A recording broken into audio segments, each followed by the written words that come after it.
You would never guess. This imposing emperor before you is actually a young girl. She was originally Princess Chu Fengchun of the Yanhan Kingdom. Unfortunately, her father died in battle, and her royal brother passed away from illness. Strangely enough, she looked almost identical to the crown prince. To maintain the royal bloodline, she had to steal herself and take her brother's place on the throne. However, the little princess's life as emperor wasn't smooth sailing. Ascending to the throne at such a young age, he became a puppet of the court. And all of this was due to one person, the all-powerful regent. During this time, Chu Fengchun kept dreaming about the crown prince's death. Her emaciated brother lying in bed, with the elderly imperial physician standing beside, checking his pulse. The physician was trembling nervously at that time because the crown prince had no pulse. The crown prince's mother kept asking about his condition, refusing to believe what was happening. To keep it secret, the grand general had to draw his sword, ignoring the physician's pleas, and silence him forever. The emperor had just died in battle, and enemy states were watching closely. The crown prince was the only heir left by the late emperor, so news of his death had to be kept secret. The crown prince's mother looked worried, wondering how such a thing could be concealed. Just then, there was a rustling sound behind the screen. The grand general's heart tightened. He split the screen in two with his sword. A face identical to the crown prince's was revealed. It turned out that when the crown prince's mother gave birth, she had twins. This girl was the crown prince's twin sister, Princess Henning. At that moment, the grand general thought of a solution. Have this princess dress as a man and ascend to the throne. Suddenly, Chu Fengchun opened her eyes and sat up. Hearing the young maid address her as Your Majesty, she realized this wasn't a dream. She had indeed taken her brother's place as emperor. Now he was the emperor of Yanhan. The young maid was about to help him bind his chest. But this little girl suddenly noticed that although the emperor was of age, there was no development there. Her expression became quite interesting. Noticing the maid's expression, Chu Fengchun's gaze turned cold. The maid, sensing danger, quickly changed her tune, saying this was beneficial for hiding her identity. The time for morning court had passed, but the main hall was empty. It turned out Minister Wei Xian had died last night, and all the officials had gone to pay their respects without asking Chu Fengchun's permission. Though emperor in name, she was merely a puppet. The real power lay with Regent Peiyu. Chu Fengchun descended from the dragon throne and headed straight to the Wei mansion, intending to put on a show for this regent. Wei Xian was the regent's pawn, and it had taken great effort to eliminate him. Now all civil and military officials had gathered at the Wei mansion. Though Chu Fengchun was internally furious, she still pretended to be grief-stricken, throwing herself onto Wei Xian's coffin and wailing loudly. This was all an act for the officials and the regent to see. But unfortunately, he hadn't shown up today. Chu Fengchun immediately lost heart. Not wanting to stay any longer, she returned directly to the palace. Seeing her abandon the act midway, the Empress Dowager was helpless. Even if it was an act, it should be done properly. But Chu Fengchun believed that a show needs an audience. If the intended viewer hadn't come, what was the point of performing? As for the people at the Wei mansion, not killing them all was already a great mercy. But just as she laid down on the dragon bed, a servant came to announce the regent's arrival. Startled, Chu Fengchun could only hide under the blanket. This regent was quite domineering, entering directly without waiting for the servants to announce him. The Empress Dowager wanted to say something for her daughter, but was scared away by his glare.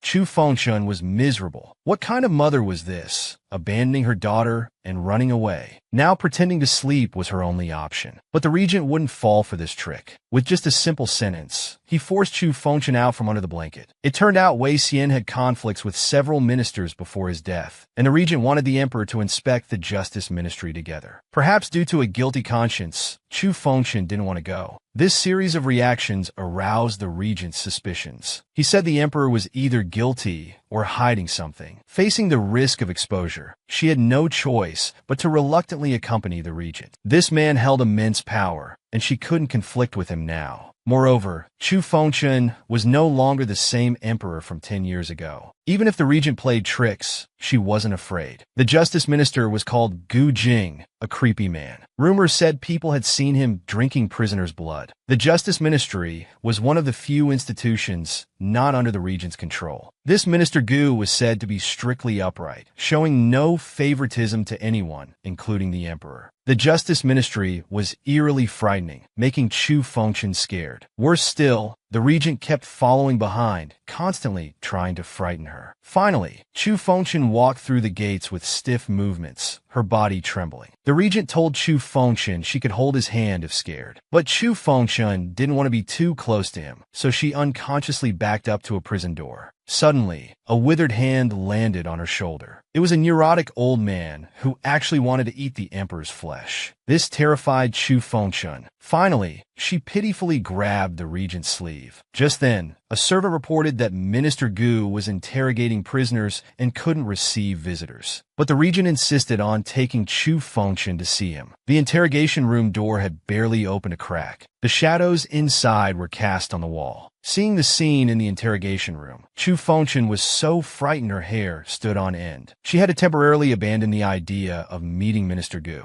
That night, she was carried back, her face pale with fright. After the sedan chair left, a subordinate reported to the regent that the last person who knew the cause of Wei Xian's death had been eliminated. The subordinate was puzzled. If the regent was concerned about the emperor's safety, why did he bring him to the justice ministry today? Was it purely to frighten the emperor? To make the emperor think more carefully before acting? The subordinate's face darkened. The regent ordered strict surveillance of those returning to the capital, with immediate elimination of any suspicious activity. The next day, in the imperial garden, Chu Fengchen denounced her mother's treacherous behavior. The Empress Dowager instantly turned whiny, saying she had no choice. After arguing back and forth, Chu Fengchen revealed her next plan: to cultivate royal relatives and fight for the throne. Because now she was the only one left of the Chu royal family. Given the current situation, since she couldn't take an empress, she could only recruit imperial sons-in-law to fight for her cause. The Empress Dowager had doubts about her daughter's idea, because theoretically, Chu Fengchen was indeed a princess. But her current identity was as Yan Han's emperor. Princess Ningyi no longer existed. She didn't explain in detail to her mother, but she had already made up her mind. At this time, the Empress Dowager questioned how to choose the imperial son-in-law. Regarding this matter, half a month ago, Chu Fengchen had already personally written an imperial decree, announcing to the world the princess's search for a husband, selecting through examinations based on talent, not background. The Empress Dowager was puzzled why not directly choose from among the noble family's sons. Mentioning this, Chu Fengchen felt helpless, as almost all young noble sons in court were the regent's lackeys. The Empress Dowager worried this approach was too conspicuous, and if the regent found out, it would be difficult to handle. Chu Fengchen had already planned for this. Coincidentally, half a month ago, floods occurred in Jiangnan. She had tricked him into going on an official trip. The exam results came out quickly. On this court day, she was full of anticipation, as the top 5 candidates would enter the palace. But when the moment came, she hesitated. It was said that scholarly men weren't usually handsome. As the announcements began, 5 young men walked into the hall. When she saw them, Chu Fengchen was stunned. This couldn't be real. The 5 men before her were all exceptionally handsome, like gods. Then the attendant timidly reminded her that these were just the candidates' servants. The real candidates were behind them. Chu Fengchen looked carefully and indeed saw 5 more figures. She became excited again. But these 5 people greatly disappointed and even frightened her. They were all white-haired elderly men, at least in their 70s or 80s, and one was even bedridden. In shock and anger, she grabbed the attendant's collar, angrily stating that the princess needed a husband, not a grandfather-in-law. The attendant felt wronged, as the imperial decree hadn't specified an age limit, and the exam questions were extremely difficult. Only these highly learned elderly scholars could solve them. Chu Fengchen acted righteously, thinking it wasn't her fault, who set such difficult questions. The attendant said they were just following orders. Someone else had set the exam questions. Chu Fengchen was curious who had set them. Before the attendant could speak, a voice rang out. It was Pei Yu.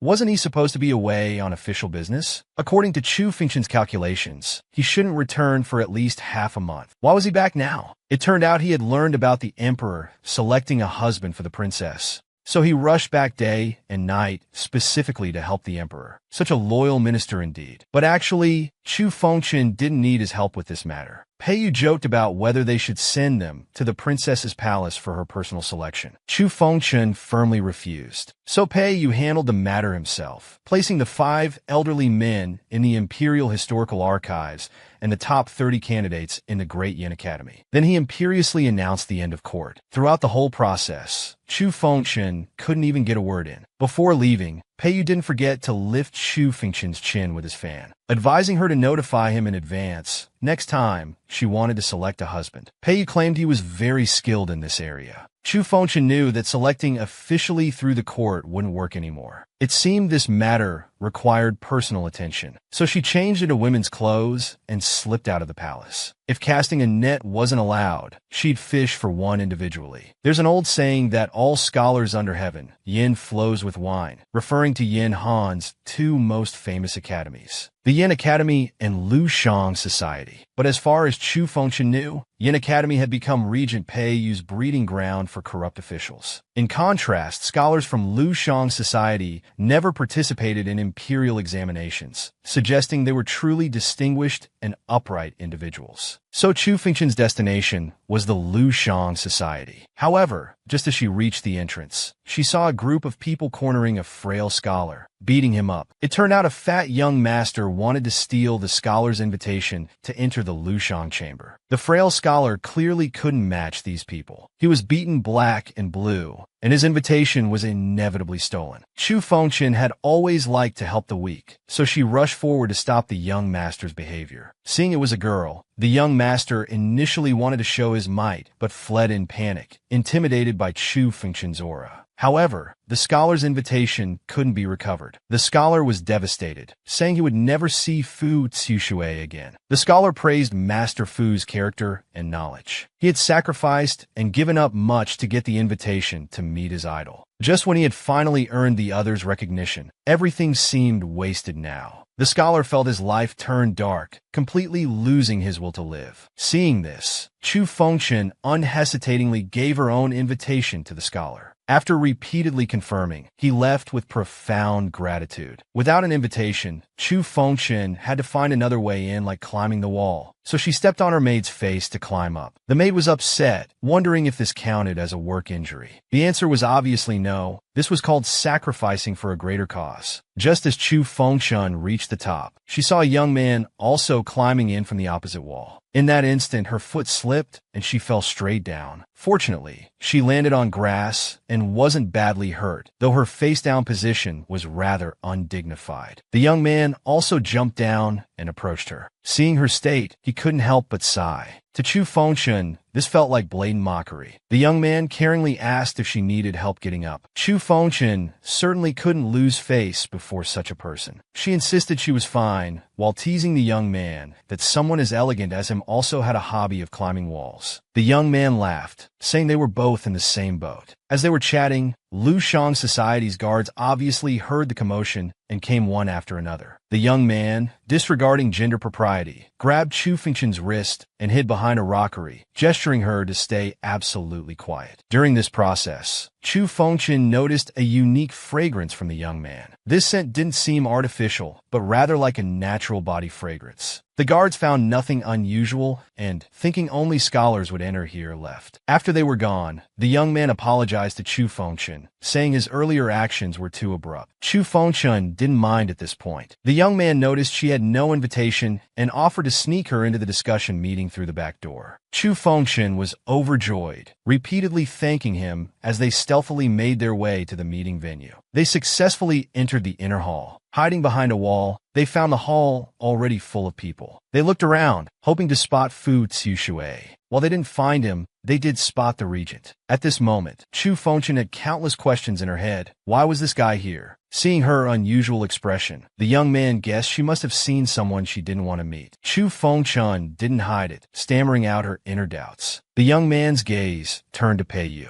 Chu Fengchen could only huddle behind him, hoping Pei wouldn't discover her. Now Chu Fengchen was extremely panicked, never expecting to encounter the persistent Pei everywhere. She thought she might meet her end here today. The discussion meeting was about to begin. The young man placed Chu Fengchen behind a screen where female guests were seated. With the screen blocking the front hall, no one would notice her. The young man went to find a seat in the front hall. Chu Fengchen thought this person was quite helpful. If matched with a trusted minister, it would be a good choice. Just uncertain about his scholarship. If he had knowledge without character, that wouldn't do. For instance, some people might be learned, but full of schemes. Such people would be useless. At this moment, Fu Tsushui's arrival was announced in the front hall. When he emerged from behind the screen, Chu Fengchen was shocked. It turned out this legendary Lu Shang society master was the young man she had just met. Chu Fengchen was extremely embarrassed. Fu Zixue immediately blended in with everyone upon entering. The atmosphere was harmonious. Many scholars went crazy meeting him. Some even moved to tears because the talented scholar remembered them. At this moment, Fu Zixue suddenly winked at Chu Fengchen. For a moment, Chu Fengchen thought he looked quite handsome. Countless scholars' eyes sparkled with admiration. Only Pei Yu maintained his usual expression. Shortly after, the discussion meeting officially began. The topic was the southern floods and northwestern sandstorms and how to manage them. Everyone blamed it on the emperor's incompetence. Some even spread rumors that the late emperor was punishing the new emperor through natural disasters. Chu Fengchen was furious. If not for maintaining some rationality, she would have already rolled up her sleeves for a fight. Fu Zixue believed it was unfair to attribute natural disasters to one's moral character. Hearing this, Chu Fengchen felt warmth in her heart, as she felt she had always been the scapegoat. Finally, someone stood up for her. But Fu Zixue's next words also angered Chu Fengchen, as he felt the poor disaster relief was indeed the court's fault, and the emperor's incompetence was a fact. But what surprised Chu Fengchen next was that Pei Yu actually spoke up, and he was on her side, stating that with current enemy nations watching closely, though the emperor was young, he had been working hard to govern. These so-called elite scholars present didn't contribute to the country,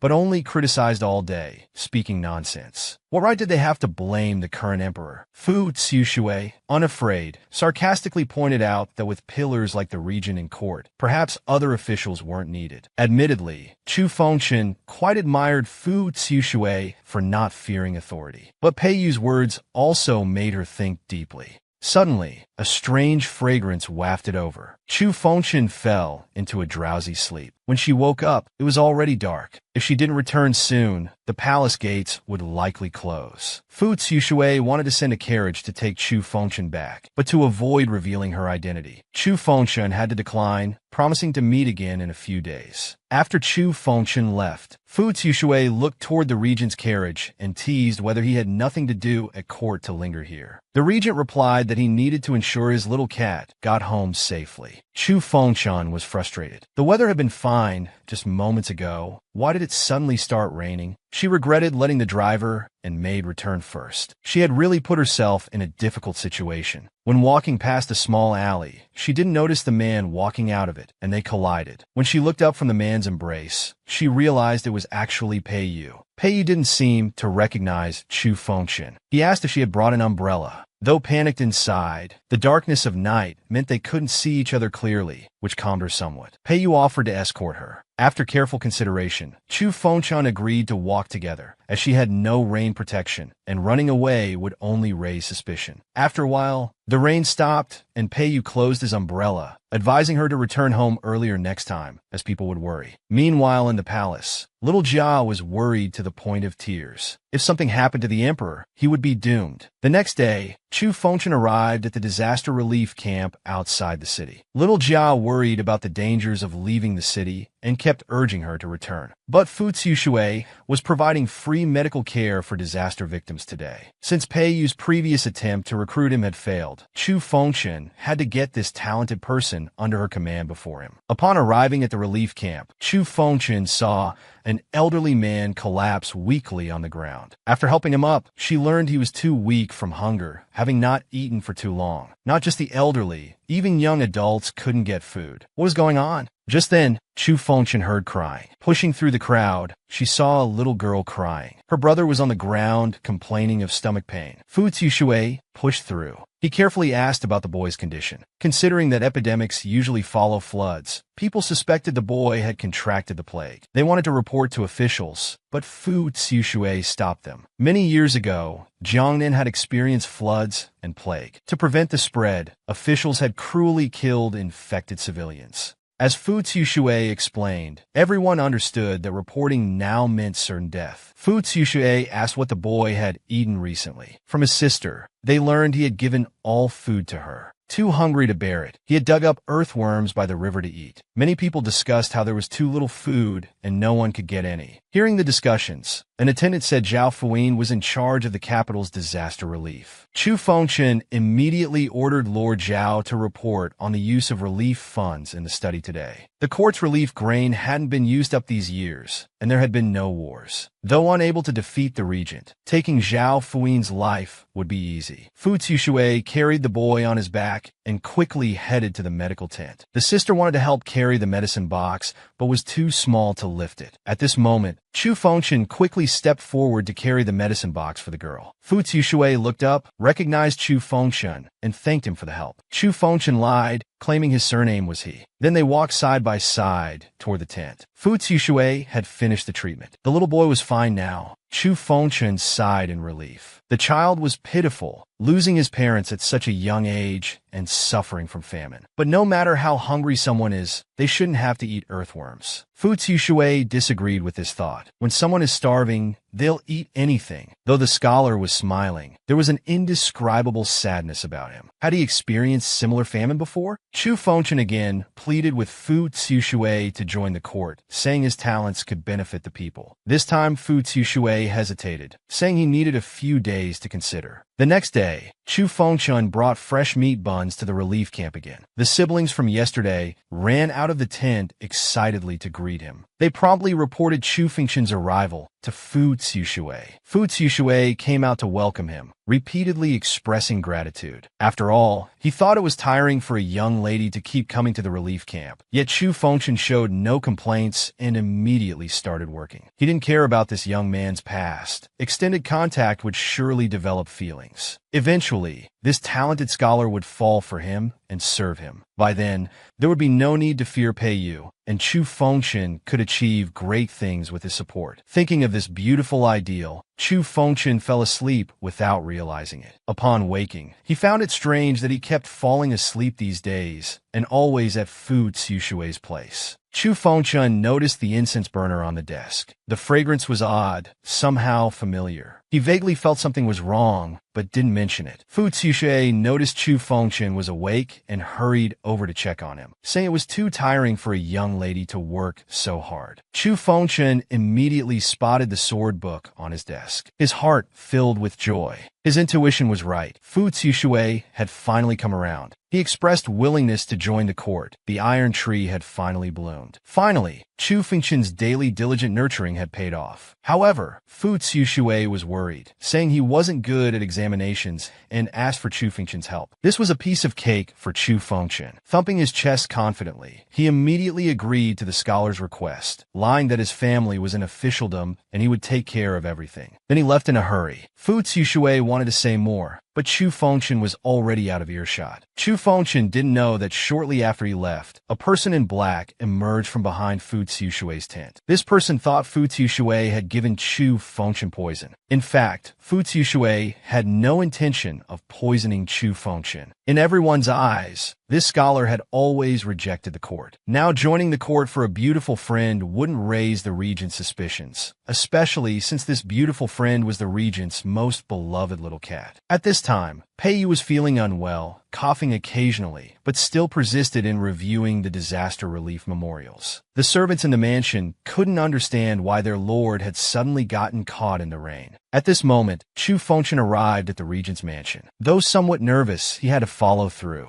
Since he came today, he must obtain the exam questions. When Chu Fengchen arrived at the regent's mansion, the servants reported that the regent was handling official business and couldn't meet at the moment. Chu Fengchen was annoyed. As emperor, he should be Peiyu's most important business. But unexpectedly, not only did the regent refuse to see Chu Fengchen, but he left a pile of test papers, saying he'd come when they were completed. The emperor doing homework at a minister's house? What a joke. The emperor serves the state. Making him do homework was just a dream. But helpless, Chu Fengchen had to sit at the desk and dive into the sea of questions. 2 hours later, he hadn't even finished the first question. He thought these difficult questions must be from Wei Nan. This was clearly Peiyu playing tricks to avoid meeting him. Chu Fengchen noticed a white cat perched on the table like an exam supervisor. This cat was actually Peiyu's beloved pet, raised since young, reportedly named Little He. The servants even thought this cat was as handsome as the regent. Chu Fengchen looked at the little creature, who didn't flinch, maintaining a proud attitude. That air of superiority was exactly like its master. He was furious now. It was bad enough being bullied by Peiyu, but now even a cat looked down on him. Growing angrier, Chu Fengchen struck the white cat, sending it flying. He walked out to the regent's backyard. Earlier, he hadn't gotten much intelligence from Magistrate Zhao. Today was a good opportunity to search the regent's mansion. Approaching a room, he heard voices and stopped. From the sounds, the two people inside were undoubtedly Magistrate Zhao and Peiyu. It turned out Peiyu was investigating the disaster relief funds. Zhao was helpless about this, as most of the treasury funds had been used for military supplies. The remaining funds had been taken by the regent for southern disaster relief. As just a magistrate, he had no money for either economy or persuasion. Regarding military expansion, Peiyu first thought of General Su Feng, but this couldn't be entirely blamed on him. The emperor was too young and couldn't make decisive, correct decisions on major issues. Enemy states were eyeing Yin Han covetously, so they had to be prepared. So it was all because of himself? A fledgling fell from its nest, just like young Chu Fengchen. He became emperor hoping his people would live good lives. But now things were different from his wishes. Chu Fengchen returned to his seat in the front hall, picking up his brush again. Reflecting on his years since ascending the throne, he thought he had governed diligently, yet tragic events still occurred. Was it because he hadn't done well enough, or was he simply not qualified? Had he really done right by his people? At this moment, Chu Fengchen fell into deep self-doubt. Suddenly, the brush was taken from behind. Standing behind was Regent Peiyu, who knew what Chu Fengchen wanted. The imperial examination questions had been prepared. Happiness came too suddenly. Had this guy really given up the test questions so easily? Peiyu stated that he would give whatever the emperor wanted. Then, mountains of materials were placed on the desk of all types. The regent asked teasingly whether Chu Fengchen would carry them himself or have someone deliver them to the palace. At this moment, Chu Fengchen's expression became particularly serious as he crouched down to stroke the young bird. She had read many books, yet still couldn't prevent tragedies from happening. No matter how hard she tried, in everyone's eyes, she was still incompetent. Lord Peiyu casually stroked the white cat, speaking in a subtle manner. It was a perfect example of intentional speaking and attentive listening. The white cat beside him seemed to sense something and let out a soft meow. The day arrived for the top 3 scholars to meet the emperor. Fu Zixue, as expected, ranked first among the scholars. Watching him bow before the throne, Chu Fengchen was very pleased. Though this scene felt familiar, everything was proceeding according to plan. When Fu Zixue raised his head to see the emperor, his pupils suddenly dilated. This emperor looked exactly like that lady. After the court session ended, Chu Fengchen was alone in the back garden, feeding the rescued bird. This little creature looked plump and chubby, but was actually a sea holly, the king of birds. At this time, Fu Zixue arrived. They exchanged formal greetings between ruler and subject. Chu Fengchen was extremely pleased and asked if he had anything to say. Actually, Chu Fengchen had prepared thoroughly for this meeting, even thickening his eyebrows to ensure he wouldn't be recognized. Sure enough, Fu Zixue's first words were that the emperor resembled a friend of his, a very kind-hearted lady. When this fellow first saw the emperor, he was almost startled into losing composure. Chu Fengchen admitted that although he was emperor, he still felt happy hearing others praise him. Fu Zixue had passed the metropolitan examination, and Chu Fengchen planned to entrust him with important duties. But while imagination was abundant, reality was harsh. Chu Fengchen seemed to forget that in this country, besides the emperor, there was also a regent who held immense power. Speak of the devil, the regent arrived to inform Fu Zixue about a re-examination. Chu Fengchen had known nothing about this re-examination before. Actually, this so-called re-examination was a hunting event organized by the regent, inviting young talents. He thought Fu Zixue should be skilled in both literary and martial arts, and that a small hunt would be child's play. Fu Zixue stared directly at Peiyu, and when their gazes met, it was like lightning striking in midair. Finally, Fu Zixue agreed to the hunt. After he left, Chu Fengchen questioned Peiyu with a dark face, asking if he was deliberately making things difficult. The regent protested his innocence, saying he was selecting talents for the country, worrying day and night just to help the emperor find the best candidates. Chu Fengchen was really grateful to him. After Peiyu left, Chu Fengchen began desperately feeding meat to the young bird, hoping it would eat more, grow quickly, and then defeat that white cat called Little He to regain face before the regent.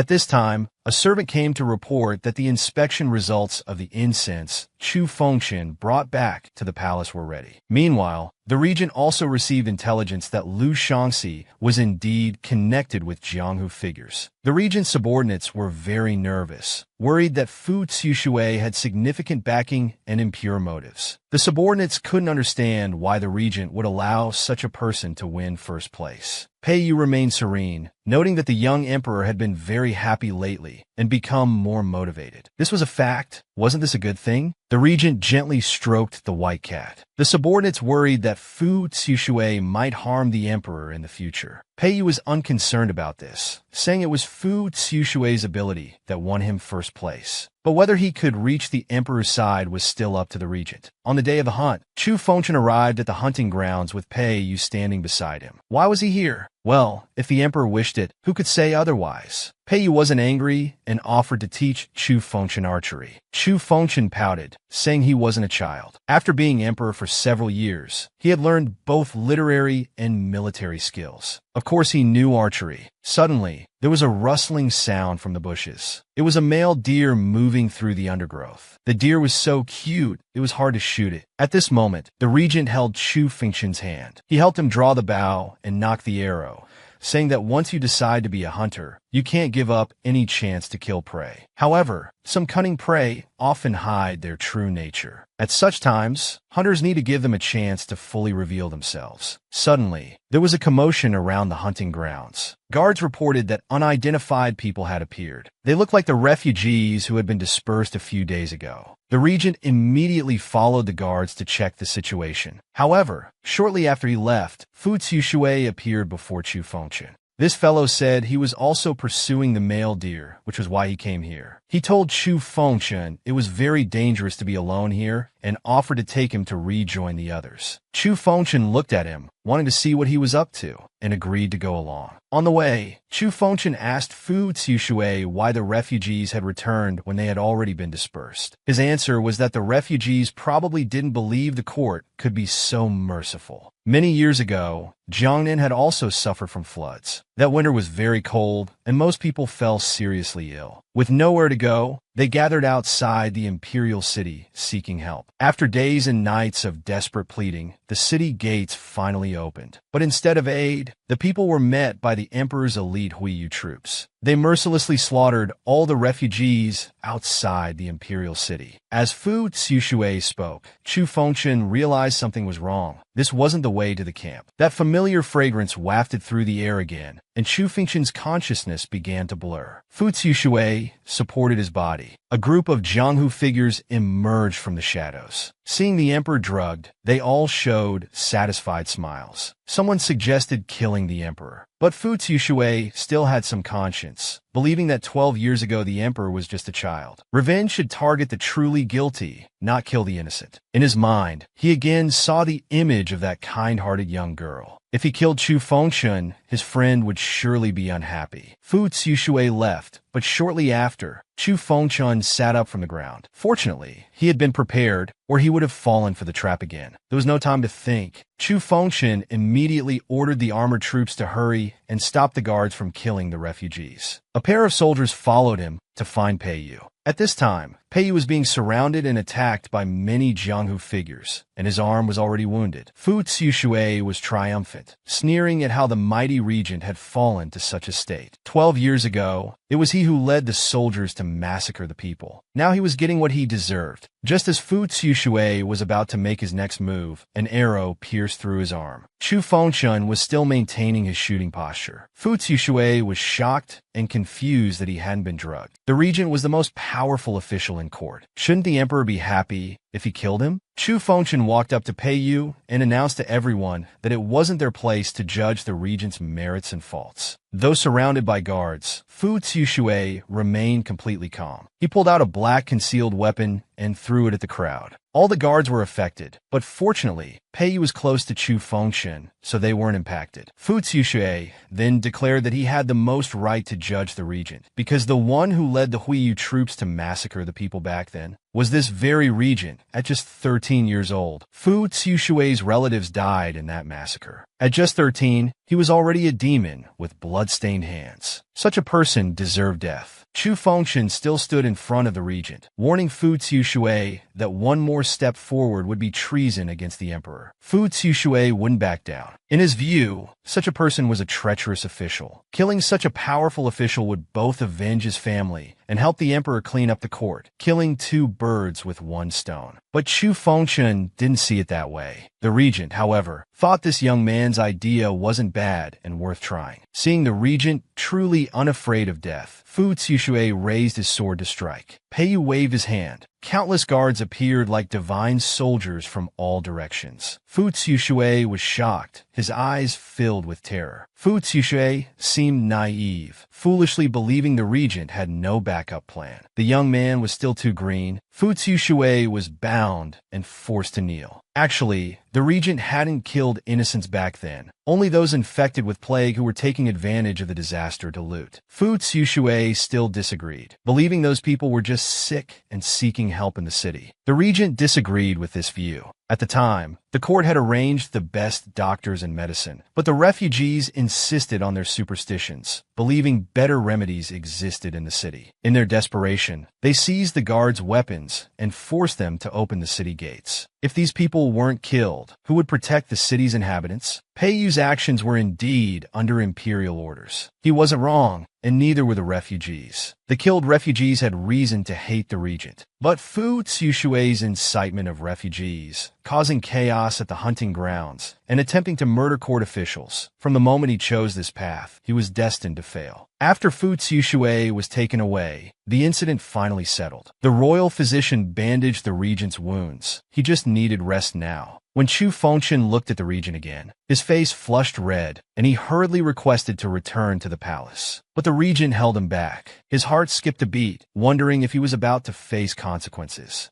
Peiyu asked Chu Fengshen why he saved him today. He knew the emperor's character well and his desire for clean government. So why not let Fu Tsushue kill him, this powerful official? Chu Fengshen proudly explained he just didn't want to see him die at someone else's hands. The regent smiled. Though still single, he had many things he couldn't afford to lose, with Chu Fengshen being the most important. Today made him very happy. Soon, word spread among the people that Liu Shangshi's master Fu Tsushue had conspired with Jianghu forces to rebel, but was caught by the regent under imperial orders. Things seemed to be developing beyond control. In the carriage, the regent fell asleep on Chu Fengshen's shoulder. Well, let him rest there. He had certainly earned it today with his meritorious service. But with a jolt of the carriage, his body tilted and fell directly into Chu Fengshen's arms. Chu Fengshen kept telling himself to stay calm. This man was wounded while saving him, and as a magnanimous emperor, he shouldn't be petty about such things. He doesn't look fierce at all while sleeping. His eyebrows are quite long, truly a face that could bring chaos to the world. Soon they arrived at the regent's mansion. Peiyu said he was exhausted and hoped Chu Fengshen could help him inside. Chu Fengshen thought he had no choice. After all, the man was injured because of him. Just then, a servant reported that Lady Huaiqing had been waiting for some time. Peiyu had no choice but to ask Chu Fengshen to wait while he went to see her briefly. Though he said briefly, he was gone for an hour. Chu Fengshen sat staring at a white cat, growing impatient. He finally got up and, following his memory, went to that familiar room in the back courtyard to see what mischief was afoot. In the room, the woman called Huaiqing was checking Peiyu's wounds. Though the royal physician had treated them, it was better to be safe than sorry. Furthermore, according to Huaiqing's investigation, Fu Tsushue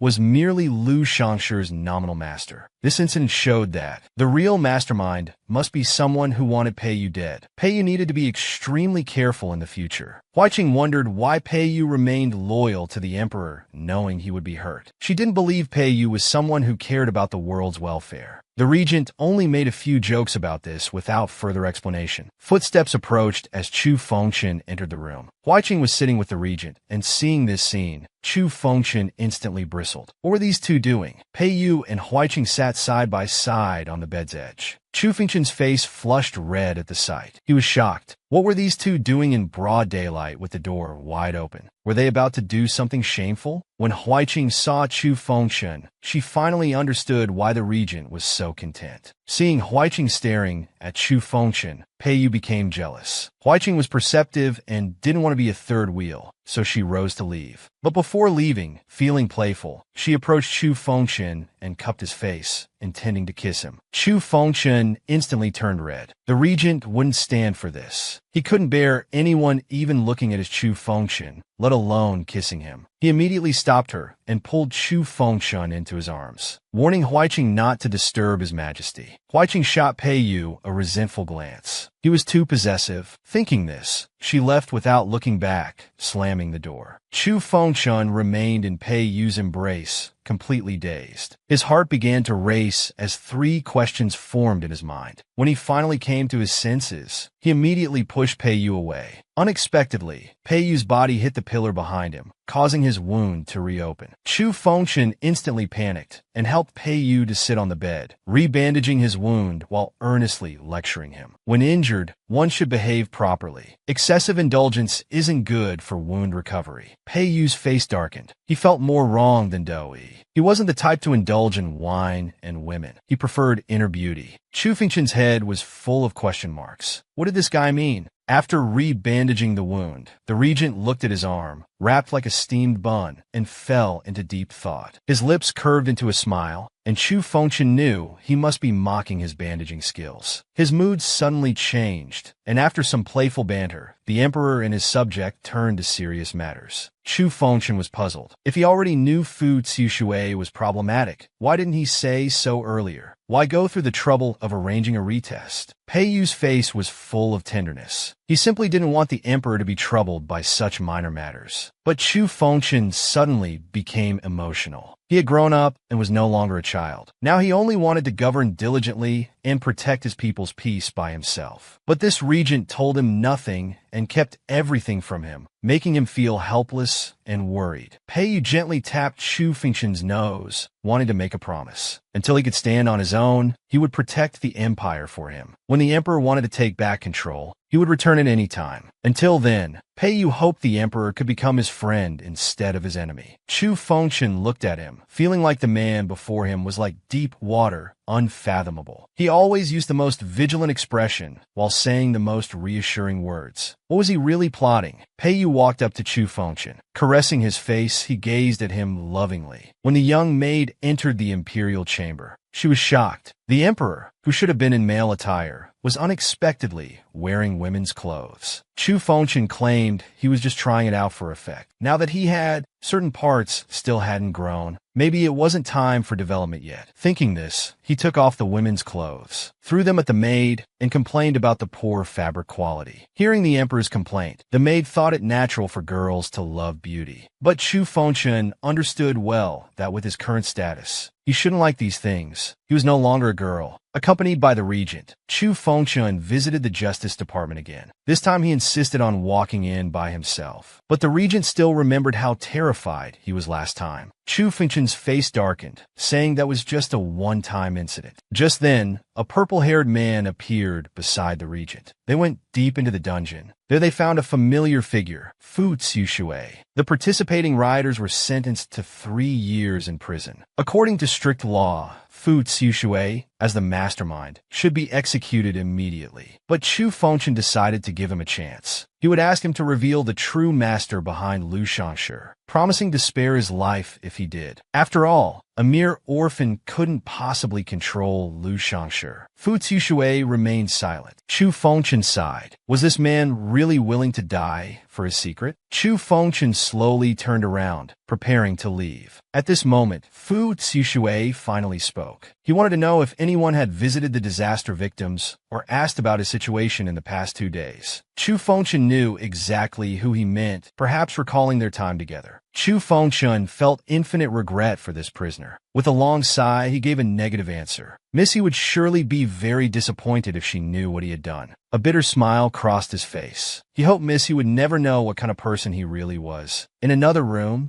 Gu Jing was drinking with Pei Yu, but the regent seemed distracted. Gu Jing felt he had changed. 12 years ago, he would never have let a wine cup leave his sight. Pei Yu looked at the man before him and smiled happily. If there was anyone in court who didn't wish for his death, it would surely be Gu Jing. Gu Jing reminded him that as regent now, he shouldn't focus too much on certain people or matters. Otherwise, he would develop weaknesses. But he disagreed, asking what was wrong with having weaknesses. Gu was stunned. In Peiyu's mind, that lovely figure appeared again. Life's journey was vast, and it was precisely because of these weaknesses that one had direction and became invincible. Just then, a familiar voice rang out. Chu Fengchun had returned, much to his surprise. He had only been gone for a moment, yet these two were already drinking. What were they doing? Peiyu looked at the emperor before him with doting eyes. His answer was just 2 words, waiting for you. In the interrogation room, Gu Jing bowed to the emperor in their first meeting. The current situation was quite unfavorable for the emperor. The regent controlled most court officials. Gu Jing managed the law, and General Su Feng commanded troops at the border. They formed a tripartite balance of power, each governing independently and refusing to attend court. This gave Chu Fengchun a headache. He felt like a mere mascot in court, worth less than the regent's cat. The empire was in peril. But when he looked at Gu Jing, his eyes suddenly brightened. He had expected Lord Gu to be a fierce, middle-aged man, but now he appeared elegant and approachable. Perhaps it could be a breakthrough. Thinking this, Chu Fengchun felt confident again, unconsciously showing an affectionate smile. Seeing the young emperor's expression, the regent teased that they seemed to hit it off immediately. Chu Fengchun realized his impropriety and quickly shifted attention to the interrogation results. The revelation was shocking. Lu Shangshi wasn't just one organization. Their activities over the years had spread throughout all academies in Yanhan country, including the regent's Yanchao Academy. This meant that among officials selected over the years, there could be hidden spies. They needed to speed up the interrogation and root out these infiltrators quickly. But Fu Zixue refused to talk. What could they do?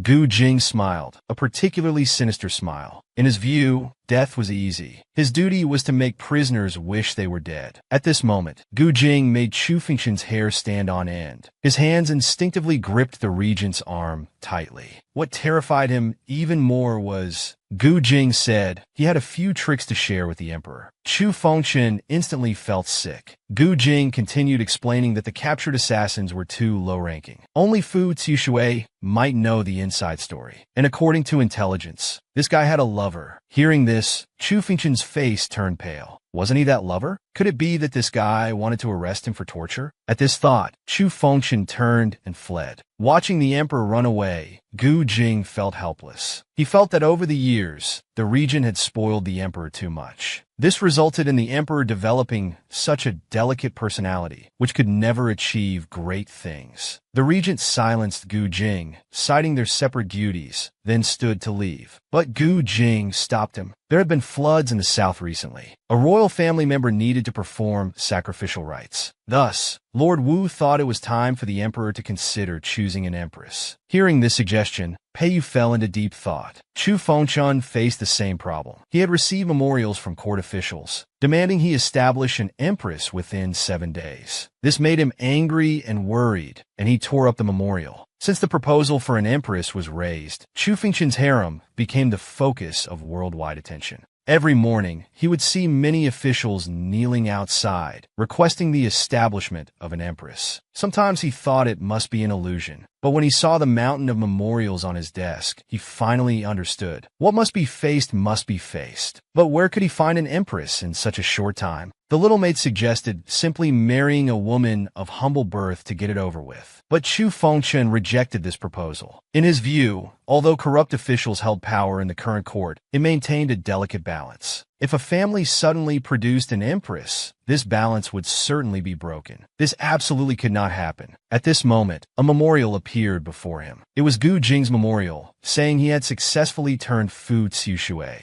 Chu Fengchun was overjoyed, but thinking about the methods this guy might have used still made him shudder. Suddenly, an idea flashed in his mind. He immediately summoned a painter, had him paint a portrait of the princess based on his own appearance, constantly giving guidance to beautify the princess's image. He eagerly sent people to deliver the marriage proposal to the Justice Ministry. As for the portrait, it could be sent tomorrow. Everything seemed ready now. But the regent suddenly arrived. making Chu Fengchun hurriedly cover the portrait. The regent was curious about what he was doing. Chu Fengchun nervously lied that he was just drawing some small things. But when it rains, it pours. Word came back from Gu Jing, politely declining the marriage proposal. Unfortunately, the regent overheard this response. Learning that the emperor wanted to bestow the princess in marriage to Gu Jing, he felt very disappointed. Chu Fengchun became even more anxious. He had just managed to form an alliance with the regent. He couldn't let this matter ruin their relationship, so he quickly explained to the regent. He only admired Gu Jing's courage and wanted him to participate in the heaven worship ceremony. The regent finally cheered up, but Chu Fengchun felt like he was being played with. At this moment, the regent dropped a shocking revelation. Not only did he have a preference for men, these words left everyone petrified. Chu Fengchun wanted to leave the palace for a walk. The regent's words kept echoing in his mind. Not only did he have a preference for men, this seemed to be confirmed by the attendants as well.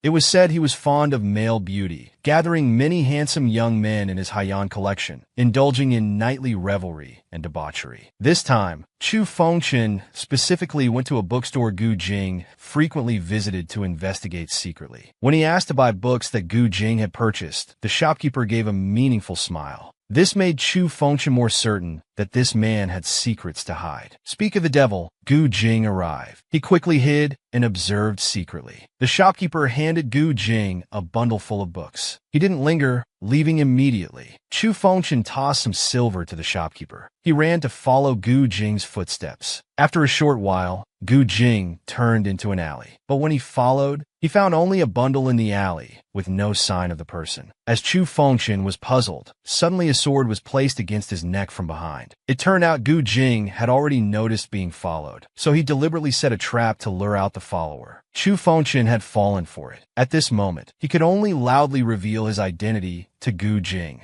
Gu Jing was surprised to learn that the follower was actually the emperor. But he believed that with rebels still in the capital, it wasn't safe. For the emperor to travel in disguise at such a time was not a wise choice. The regent was also negligent in allowing the emperor such freedom, so he offered to escort the emperor back to the palace. Chu Fengchun wanted to refuse, but Gu Jing didn't give him the chance. After returning to the palace, Gu Jing again mentioned that he had always kept his promises and never interfered with state affairs. But the regent had failed in his duties, failing to cultivate the emperor into a wise ruler over so many years, despite receiving such generous salary from the court. Hearing Gu Jing's words, Chu Fengchun was stunned. Could it be that the regent initially wanted to cultivate him into a wise ruler? After Gu Jing left, the bundle remained. Chu Fengchun was very excited. He opened the bundle, eager to see what books Gu Jing was reading. It turned out all the books were related to criminal law. He couldn't help but marvel at this man's unique interests. At this moment, the regent appeared from nowhere. The emperor was caught red-handed. Chu Fengchun stood very awkwardly before the regent, but soon he regained some confidence. After all, he was the emperor. What he wanted to read was his own decision. The regent was being too overbearing. The angry expression appeared on the regent's face once again. Chu Fengchun couldn't remember how long it had been since he'd seen that expression. Under the regent's reminder, he finally remembered he was in the imperial study, and Peiyu was his teacher. Respecting teachers was the rule of the imperial study. The regent earnestly gave him a long lecture. Chu Fengchun could only meekly admit his mistake and accept punishment. Finally, the regent made him copy books. By the time he finished copying, it was already dark. His hand was about to break from exhaustion. At this moment, he thought of his late father. Feeling extremely resentful, why did father appoint Peiyu as the imperial teacher back then? The day of heaven worship was approaching.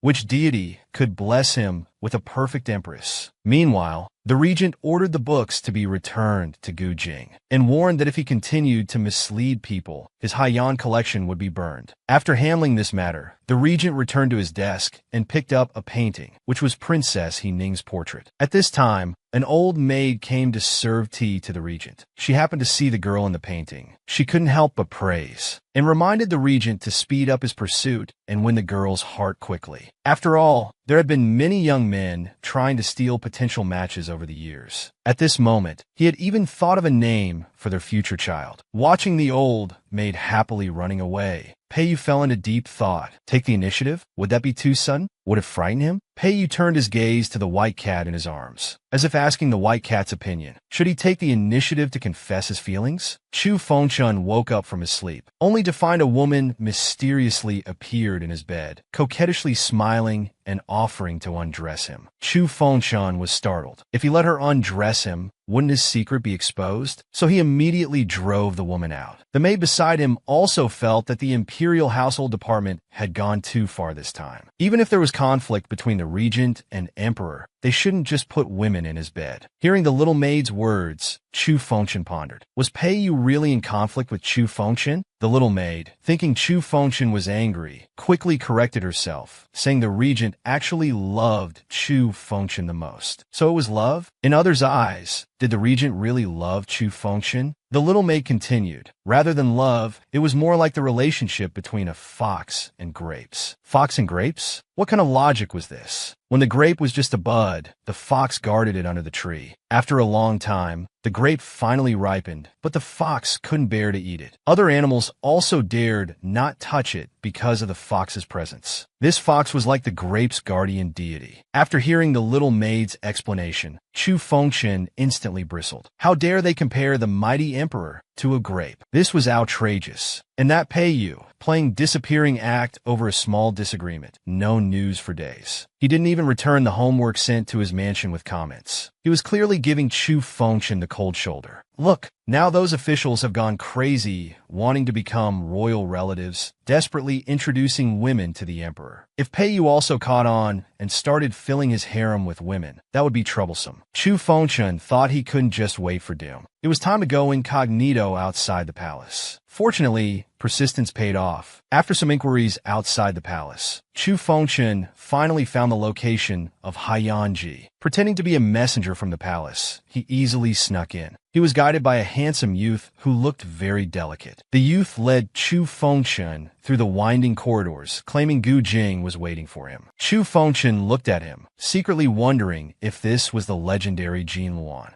The youth seemed to notice his inquiring gaze and turned to ask what he was looking at. Chu Fengchun couldn't possibly reveal his true purpose, so he mumbled some excuses about needing royal bloodline and their opposite-sex partners for the ceremony, and if necessary, borrowing Master Gu's beloved. Suddenly, Chu Fengchun heard the clashing sound of swords. Looking toward the sound, he saw a group of handsome men practicing swordplay. Was this some kind of exercise? With so many people, could that person handle it? The youth continued leading Chu Fengchun forward. In corners hidden from his view, swords were being unsheathed one after another, and shadows prepared for battle. Fu Zixue recognized Chu Fengchun and was shocked. The youth politely offered Chu Fengchun tea, but he had no interest in drinking and immediately refused. The youth's smile persisted as he tried to detain Chu Fengchun, noting he was the first to infiltrate Haiyanji, pretending to be from the palace. As he finished speaking, the youth's eyes suddenly turned sharp. He pulled out a dagger from his sleeve. He grabbed Chu Fengchun's wrist and held the knife to his throat. A large group of guards rushed out and surrounded him. The youth began interrogating him about his identity. At this critical moment, someone stopped the youth and guards. It was Fu Zixue. He walked to Chu Fengchun, protected him from behind, and grabbed his wrist. Then Gu Jing and Peiyu arrived. The regent's call of Your Majesty immediately exposed Chu Fengchun's identity. The youth who had just captured Chu Fengchun was instantly stunned. He thought he'd caught a spy, but instead had seized the emperor himself. But Chu Fengchun had no time for the youth now. Peiyu had been silent for 3 days, yet here he was at Gu Jing's place fighting over male favorites. So he was extremely angry now. Ruler and subject faced each other in silence. As an emperor, Chu Fengchun always told himself to stay composed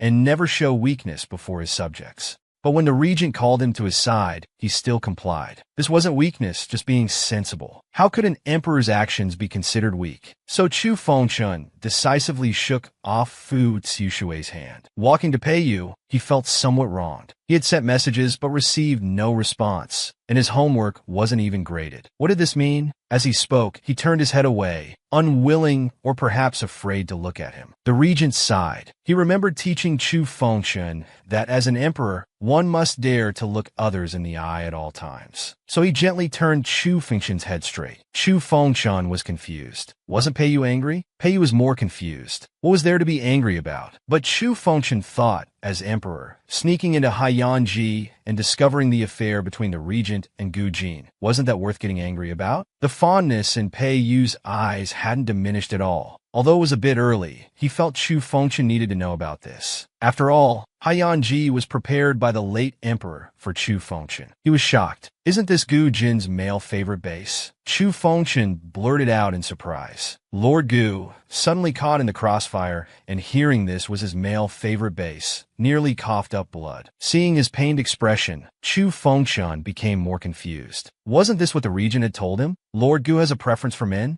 Gu Jin's face turned as dark as the bottom of a pot. The regent looked embarrassed, stammering without explanation. Gu Jin's gaze toward Pei Yu grew cold. So he had been slandered by the regent. But what about the regent himself? Pei Yu knew staying longer would cause trouble, so he quickly made an excuse to take Chu Fengshan back to the palace. Fu Zixue wanted to stop them, but was prevented by Gu Jin. They watched helplessly as they left. Lord Gu knew the regent wouldn't harm Chu Fengshan, but Fu Zixue wasn't worried about Chu Fengshan, the incompetent emperor. He just didn't trust Pei Yu. Gu Jin smiled slightly, asking Fu Zixue if he'd ever seen fireflies in endless darkness. Those who often dwell in darkness, when they see even a faint light, become greedy, not wanting to lose it, desperately protecting it, even loving everything associated with it. Protecting the world where that light exists, gradually forgetting that they themselves are bloodthirsty beasts. Pei Yu is such a person. Soon they arrived on the street. Pei Yu told Chu Fengshan the truth about Gu Jin. He actually had no preference for men. It's just that all generations of Haiyanji leaders must vow to never marry. So if these people seek emotional comfort, turning to men was inevitable. Tonight the streets were decorated with lanterns, incredibly lively. Chu Fengshan didn't understand what the common people were doing. Pei Yu explained they were choosing a new bride for the river god. Legend said a river god and his mortal wife lived in the local river. They lived happily together, becoming an enviable divine couple in many people's eyes. But time spares no one. The mortal wife eventually passed away, turning to dust. That day, heaven and earth mourned. The river god was devastated and accidentally lost control of his powers, causing the river to flood. So whenever floods occur, people choose a pretty young lady to wear bridal clothes, pretending to be the river god's wife to comfort his soul. Just as he finished speaking, an old woman approached Chu Fengshan, thinking his delicate features made him the perfect choice to play the bride. But he was now male. Today seemed destined to clash with his masculinity. Having Chu Fengshan play the bride was impossible, absolutely impossible. With that fox Pei Yu still here, this would surely expose everything. Before Chu Fengshan could react, a group of girls surrounded him, constantly persuading him to cooperate with the ceremony. Without waiting for his agreement, they dragged him away. Chu Fengshan's only hope was Pei Yu, but his concern for the people's welfare suddenly peaked. He told Chu Fengshan to think of it as sharing the people's burdens. The girls took Chu Fengshan to a huge flower boat and were about to change his clothes. If they helped him change clothes, his identity would be completely exposed. So Chu Fengshan crossed his arms, determined to defend his chastity. He insisted on changing by himself. The girls had no choice but to leave, remarking what an adorable and shy young man he was. Soon only Chu Fengshan remained in the cabin. He was already preparing to escape. Better to rely on himself than others. He absolutely couldn't let Pei Yu see him like this. Barefooted, Chu Fengshan sneaked out of the cabin. Even now, he was still hesitating. Surely the people could find another bride? At this moment, Pei Yu was standing calmly. He smiled, asking Chu Fengshan if he planned to escape. Chu Fengshan replied that how could an emperor desert his post, claiming it was just too hot in the cabin and he needed fresh air. This was clearly just stubborn denial and sophistry. The regent's words were full of gentleness. He promised Chu Fengshan he would never force him to do anything unwilling, nor let anyone else do so. Then he moved to take him back to the palace. But after just a few steps, Chu Fengshan saw people on shore praying for blessings. The old woman looked relieved because they had found a bride on time. Everyone began releasing river lanterns, praying for the river god's protection. Seeing this scene, Chu Fengchun suddenly changed his mind and decided to stay to help complete the ceremony. While Chu Fengchun was changing clothes, Peiyu maintained a serious expression. The old woman nearby was very excited, believing Chu Fengchun's unmatched beauty would look stunning in bridal clothes. She didn't know what Peiyu was worried about. Actually, he was just nervous. This was his first time seeing Chu Fengchun in women's clothing. The door opened, and Chu Fengchun walked out holding up the skirt. The moment he saw her in female attire, Peiyu was stunned. All preparations were complete. Now Chu Fengchun just needed to stand at the bow and receive the people's blessings. It had been long since she wore women's clothing, and now it felt effeminate and awkward. But Peiyu thought she looked beautiful, his eyes full of deep affection. Fireworks burst behind Chu Fengchun. She felt shy and avoided looking at the man before her. Instead, she turned to watch the fireworks in the night sky.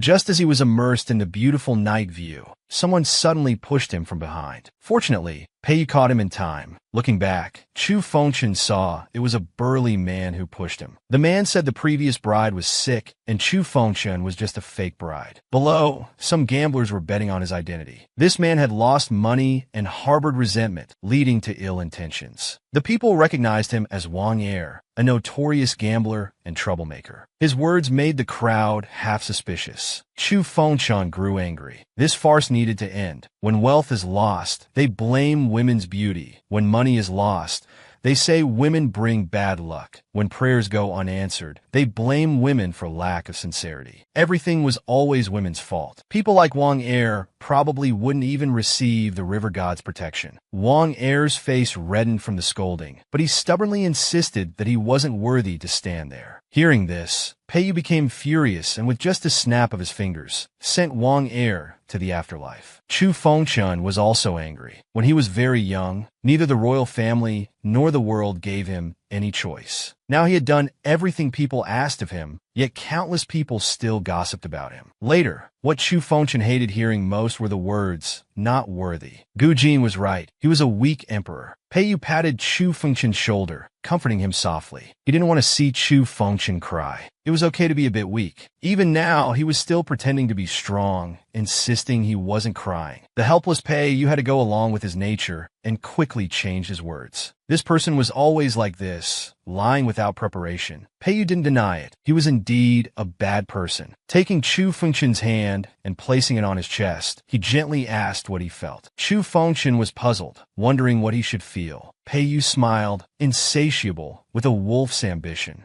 Hearing such mushy words, Chu Fengchun felt shy. Now wasn't the time for fooling around. There was still work to be done. He returned to the bow, continuously waving to the people, watching them pray devoutly. Chu Fengchun announced in his loudest voice that he would protect them. When the flower boat reached a quiet spot, the two sat on deck as Peiyu asked if he had calmed down, explaining that the people only wished for happiness and peace. Chu Fengchun firmly believed he would study hard and govern the country well to give people good lives. One day, he would tell everyone that happiness comes from their own hard work, not relying on divine spirits. Watching him, Peiyu suddenly felt the young emperor had grown up. Chu Fengchun wondered if growing up was bad. Peiyu's eyes were full of indulgence, saying as long as he was in court, Chu Fengchun could be however he wanted. Chu Fengchun stared at him for a long while before muttering that as a regent, he shouldn't speak so mushily. Time passed, and Chu Fengchun couldn't remember when things had developed this way. The mighty regent was surrounded by beautiful women, like a large-scale matchmaking scene. Some called him little brother, some young master, and others companion. What nonsense was this? Gu Jing was right. Peiyu was indeed a peacock. Driven by intense jealousy, Chu Fengchun took a big gulp of water. But it wasn't water at all. It was wine. One girl was even more direct, asking Peiyu if he fancied any of the ladies. Peiyu naturally refused. But afterward, the girl planted a kiss on his cheek as a small memento of their meeting. Seeing this, Chu Fengchun couldn't bear it anymore. The wine he drunk had already made him drunk. Now, emboldened by alcohol, he walked straight over, hiccuped, and told those girls to get lost. Seeing Chu Fengchun's fierce demeanor, the girls retreated hurriedly. He felt he should teach Peiyu a lesson. Peacocks needed to learn self-protection outside. Peiyu could see he was very drunk. But after everyone left, he still felt wronged because from beginning to end, the one bullying him was Emperor Chu Fengshen. Chu Fengshen was confused, wondering when he had ever bullied him. Peiyu stroked Chu Fengshen's head. For 10 years in court, Peiyu had been his sword, but never gained his trust. In private, Chu Fengshen never looked at him properly, even treating him like a monster to be avoided. Peiyu felt wronged, thinking Chu Fengshen shouldn't bully him like this. But as a subject, he understood one principle. He was the emperor, and the emperor could do as he pleased. Just like now, Chu Fengshen could tackle him down, but that was all. Given his current state, managing to do just that before falling asleep showed strong willpower. Peiyu carried him back to the room and asked a lady to change his clothes. The lady was confused, judging by appearance and dress. Chu Fengshen was male, so couldn't Peiyu help him change? Peiyu didn't explain further. After changing Chu Fengshen's clothes, the lady discovered the truth and remarked that young people these days were quite playful. When Peiyu entered the room, she was already lying on the bed. In her drowsy state, Chu Fengshen hugged her neck, repeatedly telling her not to let others bully her. Peiyu smiled and agreed with the drunk before him. After all, those who could bully Peiyu were no longer in this world. The attendant beside them got a mouthful of dog food, only able to repeatedly remind himself that he saw nothing. Peiyu asked the attendant about the recent movements of the ceremonial officer. The attendant replied that the old fellow was preparing for the spring banquet, probably wanting to urge the emperor to marry. Because Chu Fengshen was drunk, Peiyu ordered the servants to ensure no one disturbed the emperor before noon tomorrow. When Chu Fengshen woke up again, he was back in the palace. Little Jia told him the regent had brought him back. Thinking of Peiyu, fragments of embarrassing memories surfaced in his mind. Suddenly, Chu Fengshen realized something very serious. Could this guy have done something to him while he was drunk? After questioning the maid, the answer satisfied Chu Fengshen. This guy was sensible after all. Those embarrassing things must have been a dream. The maid reported that the ceremonial officer was preparing the spring banquet for tomorrow night, advising Chu Fengshen to rest well. Chu Fengshen shouldn't leave for the... If he came back wearing these clothes, there was a big problem. He immediately asked the maid where his half-brother was. The maid thought they could ask the regent during the spring banquet, but how could Chu Fengshen bring himself to ask such a thing? What should be done? At this moment, Chu Fengshen felt he had failed his late father. This time, he might be in real trouble. The spring banquet began as scheduled. Looking at the regent, Chu Fengshen felt extremely uneasy. If this guy really knew about his female identity, would he depose him or even imprison him? At this point, there was only one choice left. Chu Fengshen hesitantly walked towards that man. Peiyu found it amusing. Since the banquet began, he had noticed Chu Fengshen watching him and immediately understood he must have questions. Though feeling like digging his own grave, Chu Fengshen awkwardly asked about yesterday's events. Peiyu told Chu Fengshen again that he was drunk last night. Chu Fengshen was shocked. How did he know about being drunk last night? This made him more afraid. Peiyu seemed to notice Chu Fengshen's concerns and explained that a lady changed his clothes, then reminded him not to forget the spring banquet where all officials were waiting. How could Chu Fengshen not go? He could only send Peiyu away first, saying he would arrive shortly. After the first half of the spring banquet, nobles and officials gathered in the imperial garden. Laughter and playful sounds came from everywhere as the officials' families dressed up beautifully and frolicked about. The maid was amazed by the scene, having never seen so many beautiful ladies admiring flowers. But only Chu Fengshen knew clearly they weren't here to admire flowers. They were here to seduce him, because getting close to him meant a chance to become the empress. Chu Fengshen decided to watch the show and see what tricks they had. Soon, one of the family members couldn't hold back. Though having pure, innocent eyes, her body wasn't behaving, deliberately bumping into Chu Fengshen's arms while claiming it wasn't intentional. Chu Fengshen could only indicate it was fine and asked her to get up quickly. Peiyu watched this scene from afar, not yet recovered from the sight. The lady then tried to pour wine into the cup, insisting on toasting Chu Fengshen. Chu Fengshen thought it harmless and decided to play along to see what other tricks she had. Suddenly, Peiyu walked up to them, snatched the lady's wine cup, and told her to apologize but skipped the wine. Clearly, he still didn't want Chu Fengchen to drink. With Pei Yu's intervention, the delicate lady became flustered and started stammering. Her tongue was so tied, she couldn't even pronounce "Your Highness the Regent" clearly. Seeing her confusion, Pei Yu excused himself, saying he had important matters to discuss with Chu Fengchen. As soon as he finished speaking, the lady left in tears. Seeing this, made little Jia also excused herself. The show had just begun, and this guy had to ruin it and end the entertainment. Pei Yu had once again spoiled Chu Fengchen's fun. However, Chu Fengchen was very curious about what important matter he needed to discuss. Unsurprisingly, he simply poured out the wine from Chu Fengchen's cup in 2 swift moves. He had only come to discourage him from drinking. Chu Fengchen was annoyed again. He thought, this Pei Yu first disturbing my rest earlier, and now trying to control me. Chu Fengchen was the emperor after all, free to do as he pleased, and couldn't tolerate this treatment. But then he thought the warning about drinking seemed familiar. Regardless, he needed to regain face first. Chu Fengchen feigned shock and asked if he had done anything inappropriate or embarrassing while drunk last night. Pei Yu hesitated, unable to speak for a long while. The usually strategic regent was now speechless at Chu Fengchen's question. He then changed the subject. He again lectured about not drinking. Pei Yu was unusually calm today. Usually, he would have started lecturing Chu Fengchen already. Something felt strange, but he couldn't pinpoint what. During their conversation, a minister suddenly interrupted their exchange, insisting that given the beautiful occasion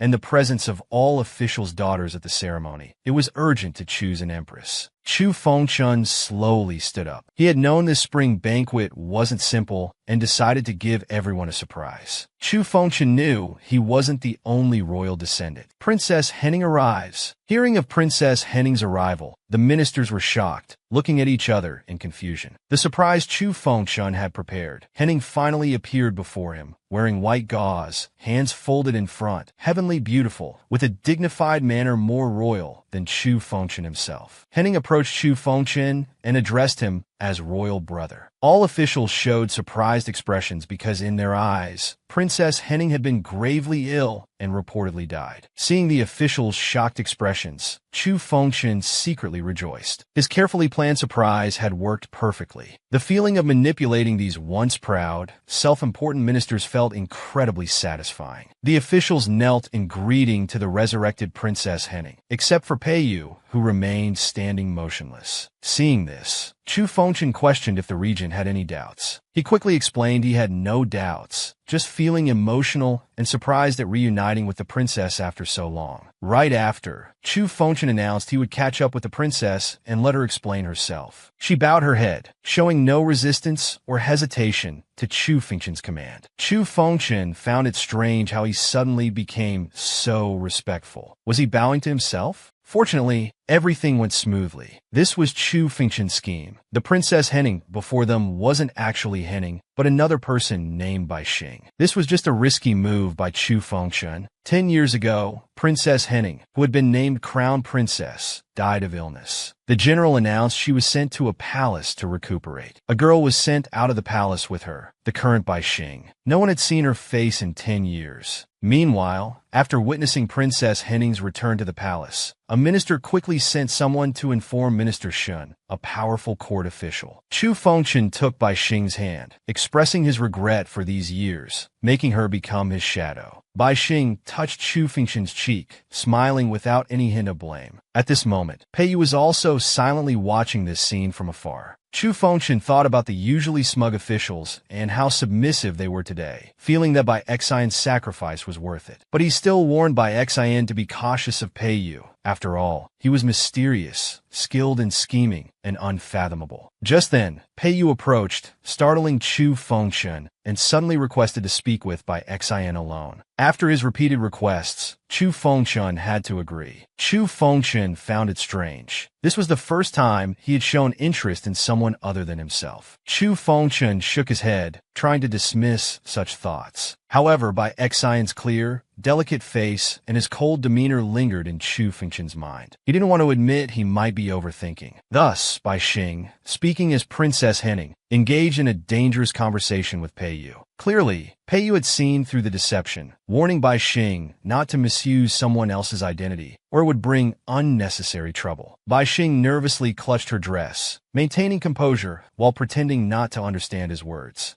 Pei realized that Chu Fengchen must have warned by Xin to be wary of him. Suddenly, they turned to look at Chu Fengchen, who wondered if he was plotting something again. Watching them together, the atmosphere felt strange. He felt their relationship didn't seem like that of ruler and subject. Suddenly, a sword shot towards by Xin from behind. Pei shouted, "Watch out!" as by Xin turned aside. The blade grazed past their face, and unfortunately, the facial veil fell off. Chu Fengchen was completely frightened, and attendants immediately called to catch the assassin. He rushed forward to check Bai Xing's injuries, fortunately finding no serious harm. But with the veil fallen, Bai Xing's true face was revealed to everyone. Now, people below were discussing why the fake Princess Henning looked nothing like the Emperor. Chu Fengchen remembered Pei Yu's advice about maintaining eye contact when staying calm, showing no weakness. Sure enough, a minister questioned why Princess Henning, though sharing a father with the Emperor, looked so different. Chu Fengchen wouldn't indulge them, acting as if nothing happened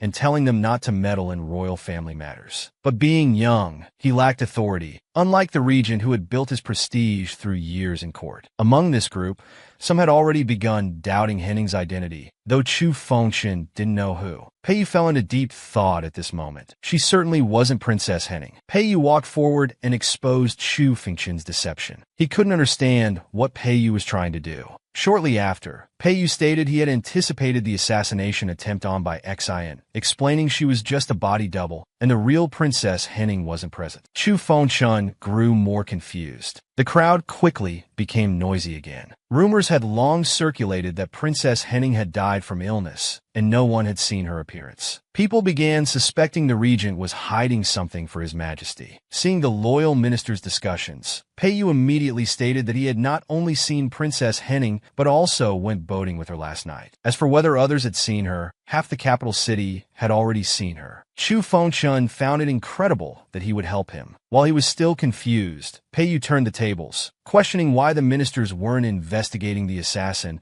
but instead doubting the princess's identity, suggesting possible treason. The ministers panicked and begged for mercy. Seeing this, he finally relaxed and smiled at Chu Fengchen. This wasn't the first time he had helped Chu Fengchen out of trouble. But if he wasn't after the vast empire, could he be after Chu Fengchen? From then on, no minister dared mention Princess Henning in front of Chu Fengchen. However, having used the Bai Xin card already, who would appear for the heaven worship ceremony, Chu Fengchen fantasized about having someone exactly like himself. Servants brought the phoenix crown made for the future empress. Clearly, those old fellows would soon find fault with this too. Chu Fengchen thought it's just an emperor's position. If they think they can force his hand, he still has the regent. The heaven worship ceremony finally arrived. This was one of the few ceremonies since Chu Fengchen's reign, and he felt deeply moved. Over these years, Pei had managed state affairs quite competently. Looking at those restless old foxes, he didn't know who was really behind it all. After a bumpy journey, they finally arrived at the ceremony location. Soon Chu Fengchen would receive his official promotion. Suddenly, 3 officials knelt down, presenting trays with lists of empress candidates and a phoenix crown. These old foxes wouldn't give up easily, pressing again about the empress election. Their subordinates suffered for it. What fault did they have? They repeatedly requested, even pressured him to follow protocol and quickly select an empress. Soon, Chu Fengchen sensed something was wrong today. A deadly atmosphere filled the air. The guards were all unfamiliar, their eyes full of killing intent. Strangely, Pei wasn't present. Outside the temple, Pei was blocked by several soldiers. Despite his threats of execution of entire families, the soldiers, though frightened, still refused to let him enter. As the situation grew tenser, suddenly someone from afar quickly shot down several guards. Inside the temple, those officials wouldn't back down. No matter how Chu Fengchen refused, they threatened suicide, insisting he consider the empire and its people. Their polite advice was actually a forced coup. At this moment, the helpless Chu Fengchen didn't know what to do. He wished Pei was by his side. Just as he fell into despair, Pei finally arrived. With blood on his clothes, he drew a dagger, ready to grant these ministers their death wish. These officials remained stubborn until the end. Pei swung his dagger, and they fell to the ground. Everyone trembled in fear. He picked up the fallen phoenix crown, his face and sleeves covered in blood. Pei was wounded while helping Chu Fengchen. What had happened during this time? The more Chu Fengchen thought about it, the more confused he became. Pei seemed to be declaring to the ministers through his actions that this was the fate of those who insisted on forcing an emperor selection. He slowly picked up the official ceremonial robe from the ground, identical to Chu Fengqian's. He put it on and told the ministers that the late emperor had entrusted him for 10 years, preparing to ascend the altar with Chu Fengqian. The officials were astonished, but his imposing presence prevented them from speaking further. During the chaos, someone below sent soldiers to deliver a secret message to the hidden mastermind. He bowed before Chu Fengqian, reminding him that the auspicious time had arrived for the ceremony. Chu Fengqian didn't know what he had been through, but felt it must have been dangerous. Fortunately, he was here this time. Pei supported Chu Fengqian's hand as they ascended the altar together. He took the incense from the palace maid, lit it, and handed it to Chu Fengqian. At this moment, Chu Fengqian felt both delighted and uneasy. On the other side, the ceremonial official handed the prepared manuscript to the reader. The reader opened it, surprised by the content, but read it anyway. At this moment, Pei unusually wished Chu Fengqian was female. Along with Chu Fengqian's nervous heartbeat, this heaven worship ceremony concluded amid layers of hardship. Just as he was about to leave, Chu Fengqian called him back. After this experience, their fates might be bound together. Just as Chu Fengqian was marveling at how fearless this person was, behind him, an assassin suddenly drew a gleaming dagger. Pei shouted, "Watch out!" as the dagger swooped down toward Chu Fengqian. Suddenly, someone struck the assassin's head from behind, scattering their hair. When Chu Fengqian looked at the person behind the assassin, they seemed familiar. Wasn't that Chu Feng? He turned to run, but Chu Fengqian and Su Feng grew up together, and the impression was too deep to mistake. Meanwhile, Pei seemed lost in thought. Chu Fengqian couldn't believe that the person who struck the assassin and saved him was Su Feng. After all this time, Chu Fengqian couldn't remember how long it had been since he'd seen him. Maybe he was mistaken. He remembered 10 years ago, when Chu Fengqian and Chu Feng were childhood friends. Once while playing in the palace, they encountered patrolling soldiers. Chu Fengqian used his skills to pretend to be Henning, and like a fool, he didn't doubt Chu Fengqian at all. Suddenly, Chu Fengqian's maid Xiao Jia rushed in, interrupting his memories. Xiao Jia told Chu Fengqian that Pei Yu was bedridden with injuries and in critical condition. A group of imperial physicians gathered around Pei Yu's bed, examining his wounds. Growing up, Chu Fengqian had imagined this scene countless times, fantasizing that if this controlling person died, he would be free. But when it actually happened, his heart fell into unprecedented panic. Chu Fengqian gathered the qualified physicians aside to inquire about Pei Yu's injuries. They all indicated that the regent's injuries were severe and required long-term recovery. Chu Fengqian knew this time was different. Pei Yu's condition was grave. Standing by Pei Yu's bedside, he could hardly imagine the once mighty regent might fall like this, just as his father and brother had suddenly left him alone to face the turbulent court. Pei Yu woke up, called out, "Your Majesty," to Chu Fengqian, and wanted to say something but hesitated. Chu Fengqian asked if he had anticipated the troubles at the ceremony. Until someone attempted to force his hand, he finally stopped concealing things from Chu Fengqian. He admitted everything, but at this moment, Chu Fengqian was truly angry. The brave and decisive regent still thought of him as a child, bearing everything by himself. He asked Chu Fengqian to sit beside him, smiling while telling him not to worry too much about his injuries or be afraid. Chu Fengqian marveled at how this person could smile in any situation as long as he wasn't dead. He also pretended to be calm while continuing to show concern for his injuries. Unlike before, this time, Pei Yu showed an unprecedented vulnerability and intimacy before Chu Fengqian, attempting to gain his sympathy. Naturally, Chu Fengqian wouldn't let this once mighty regent succeed. He continued to display his cold demeanor. As they talked, there was chattering behind the curtain. It was a sprite nuzzling against Chu Fengqian. He took the opportunity to ask if the person who protected him back was Chu Feng. After thinking for a moment, he confirmed Chu Fengqian's guess, telling him that General Chu was currently stationed outside the capital, as entering without imperial summons was punishable by death. Chu Fengqian was determined to personally deal with these treacherous officials this time, clean up this mess, and find the real mastermind. Let Pei Yu recover well, and see how this righteous emperor handles things. In the imperial garden, Pei Yu fed baby birds while asking about their names. The maid reported that the bird was called Chu Dahai.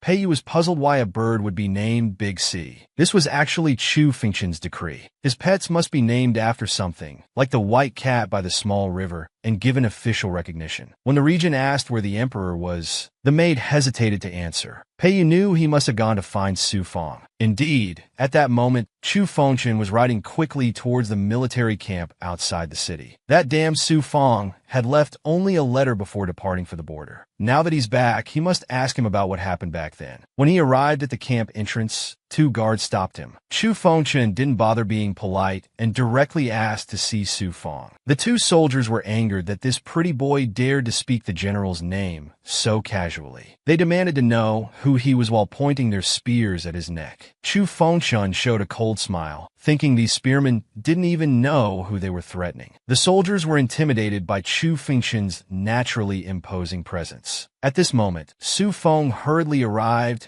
and immediately stopped the soldiers. He bowed to Chu Fengqian. The soldiers were stunned to learn the visitor was the emperor. Chu Fengqian followed Su Feng into the tent, feeling his old friend was acting strange today. Before he could speak, Su Feng asked if he came to hold him accountable for returning to the capital. Chu Fengqian certainly didn't have that intention. But before he could speak, Su Feng quickly explained that he hadn't entered the city and hadn't violated the late emperor's prohibition. This was clearly a lie. If he hadn't entered the city, then who was the person who shot arrows at the ceremony? But Chu Feng insisted he had been guarding the border and dared not return without imperial decree. The scene of their last parting was still vivid. Chu Fengqian didn't know what he had done wrong to make his once best friend become so distant and estranged. When Chu Fengqian asked Zhai Feng why, he said nothing, and even touching him seemed difficult. Moreover, he kept calling him Your Majesty. Compared to this formal address, Chu Fengqian would rather have him call him Yining. At the mention of this name, Su Feng immediately became nervous, claiming Princess Yining was still at the princess's mansion, then left citing busy military affairs. Shortly after, a beautiful girl entered, introducing herself as Ruan Yu,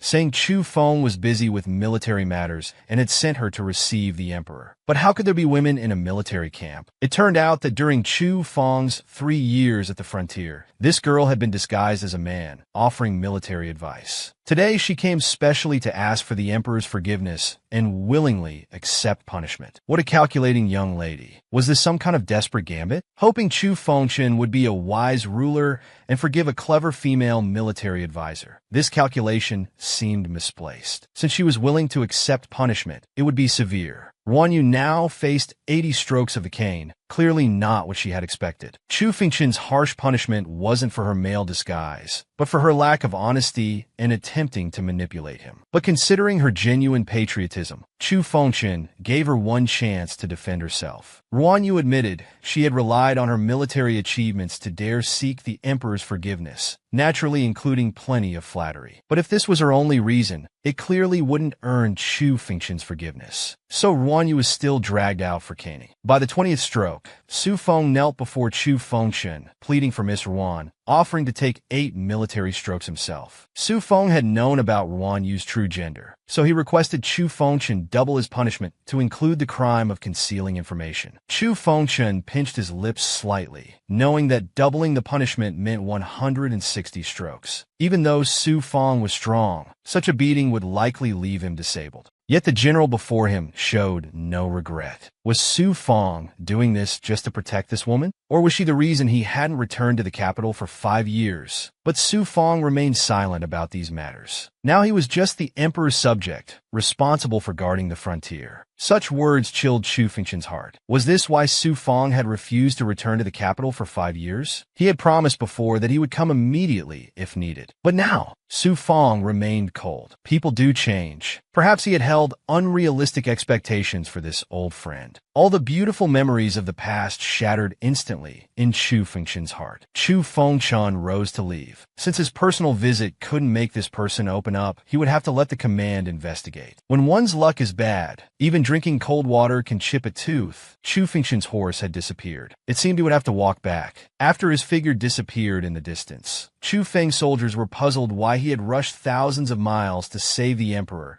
yet concealed his true intentions, letting the emperor misunderstand him. Chu Feng gazed into the distance. With his military power, getting too close to the emperor would inevitably arouse suspicion from certain people, possibly causing them to move against the emperor sooner. The current distance was also a form of protection for Chu Fengchen. Whether they remained friends no longer mattered. Chu Fengchen's bad luck continued. Without a horse, difficult mountain paths, and now rain starting to fall. Should he return to the military camp? Chu Fengchen decided against it. He didn't want to see that annoying person now. Finding any place to shelter from the rain would do. Meanwhile, a carriage was racing toward the military camp. The driver was Regent Peiyu. As the carriage continued speeding through the wind and rain, suddenly, on a small mountain path, Peiyu spotted a familiar figure. It was Chu Fengchen. He was still immersed in sadness, thinking Chu Fengwei would value their childhood friendship. Now he realized how terribly wrong he was. Just then, Chu Fengchen suddenly felt the rain stop above his head. Looking up, someone was holding an umbrella for him. The person holding the umbrella was none other than his familiar Regent Peiyu. Chu Fengchen thought he must be dreaming. Wasn't this guy supposed to be recovering in the palace? He even thought it was just his imagination. Even if this guy had really come, it must be to settle scores with him. But when Peiyu actually spoke to him, he felt it must be a dream, because the real Peiyu would never say such kind words to him. He complained that Chu Fengchen never trusted him. Chu Fengchen could clearly feel the sorrow in his words. At this moment, Chu Fengchen had no more reservations. Even if it was just a dream, he just wanted to be close to him. This was the first time he had felt this way since meeting Peiyu. His shoulders now looked incredibly broad to Chu Fengchen. He wished Peiyu would stay by his side forever. An intense dizziness came over him, his body gradually weakening. Chu Fengchen lost consciousness. Just then, Su Feng received news that the emperor's horse was still in the military camp, and there was no news of the emperor returning to the palace. This greatly worried Su Feng, who immediately ordered a search of every corner of the suburbs to find Chu Fengchen's whereabouts. Peiyu carried Chu Fengchen slowly, requesting the military doctor to examine him. In the military tent, Chu Fengchen was placed on the bed, feeling cold all over. Peiyu thought to himself, "This is bad. The emperor has a fever." At this time, Chu Feng entered. Peiyu's actions today seemed unwise to him. One handled external affairs, one internal. They had made a promise to the previous emperor. The regent would find ways to make Chu Fengchen hate him. Before Chu Fengchen took power, he would be Chu Fengchen's whetstone, ultimately to be defeated by Chu Fengchen himself. Peiyu smiled. He certainly remembered their agreement, but now he couldn't bear to do it anymore. The next day, Chu Fengchen woke from his stupor and found himself still in the military camp. Last night's memories were already very blurry. Hadn't he left? How did he come back? Did he sleepwalk back? He seemed to have had a dream last night, and it was a super scary one. Just then, the silver curtain of the tent was lifted. Peiyu walked in. Chu Fengchen was bewildered, wondering why this guy was here. Perhaps last night wasn't a dream after all. Peiyu held a bowl of porridge, thinking Chu Fengchen must be hungry after being unconscious all night. Even if he didn't want to fulfill last night's promise, he still needed to take responsibility. Speaking of last night's promise, Chu Fengchen remembered that embarrassing experience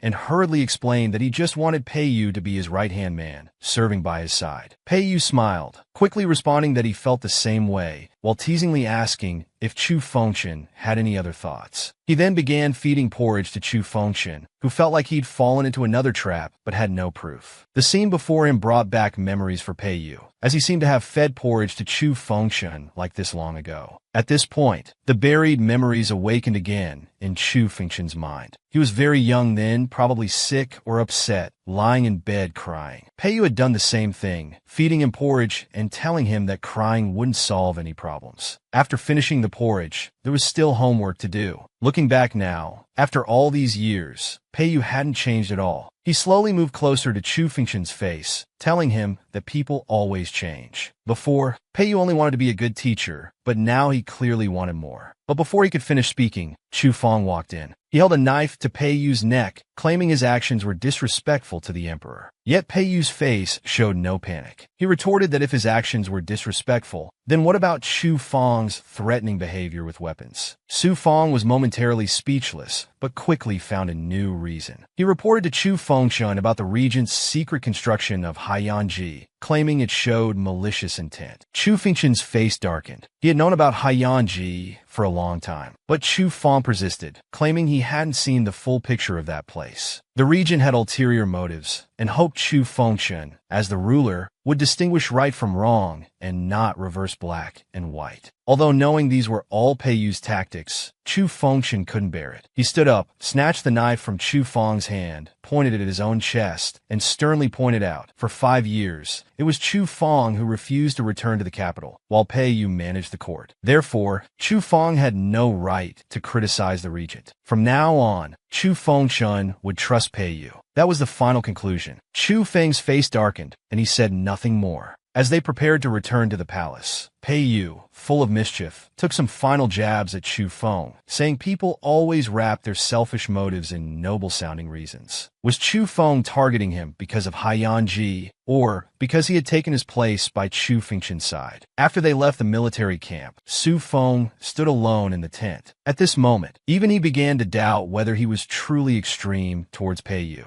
Then Xin Qingji came to his tent. This official knew that Su Feng had sent troops to investigate Haiyanji, but it was heavily guarded and this method wouldn't yield results. So he brought years' worth of collected dirt on the regent. Su Feng couldn't figure out what this guy was really up to. Shun Qingji smiled sinisterly, stating it was merely to eliminate harm to the people and uphold the state. Chu Fengshan and Peiyu finally returned to the palace. It felt so good to be home. Suddenly Peiyu lifted him by the waist, saying his illness hadn't fully recovered and he needed rest. Chu Fengshan angrily cursed that he was becoming more and more unruly. Didn't he care about face? After a full day's rest, he felt his illness had improved, but Peiyu wouldn't accept this. This fox was clearly settling scores. When he woke up, his clothes hadn't been changed, so this guy probably hadn't discovered Chu Fengshan's chest binding. At this point, Chu Fengshan tried to send Peiyu away, using rest as an excuse, but he insisted on Chu Fengshan fulfilling his promise. Chu Fengshan was confused. What promise? Had he made any promise? He couldn't remember, but these small tricks couldn't fool Peiyu. Years of interaction had made him thoroughly familiar with Chu Fengshan's habits. He grabbed Chu Fengshan's hand as he reached for the blanket. He knew well that whenever Chu Fengshan lied, he would avoid eye contact, even closing his eyes. If all else failed, he would cover his head with the blanket. Chu Fengshan told him to let go, but this guy actually defied the imperial order. He was becoming more and more shameless. He felt the previous Peiyu wasn't like this, but he claimed that he hadn't sought any official status before, but now things were different. Chu Fengshan's heart skipped a beat. His current identity was that of a man. If he gave him status, wouldn't everything be exposed? Chu Fengshan could only slap his hand away. He buried himself under the blanket, warning Peiyu that male romance would lead nowhere. But he wouldn't accept this, his eyes playful, insisting on discussing with Chu Fengshan, whose sleeve was really cut. Seeing Chu Fengshan still curled up in a ball, covered by the blanket, Peiyu stopped pursuing the matter. He just said he would go handle some state affairs on his behalf. Chu Fengshan was curious about what state affairs he meant. Would regicide and usurpation count? But he was clearly wrong. The state affairs Peiyu referred to was Chu Feng's unauthorized return to the capital. Because this matter was very serious, it had to be dealt with severely. Upon hearing about Officer Chu Feng,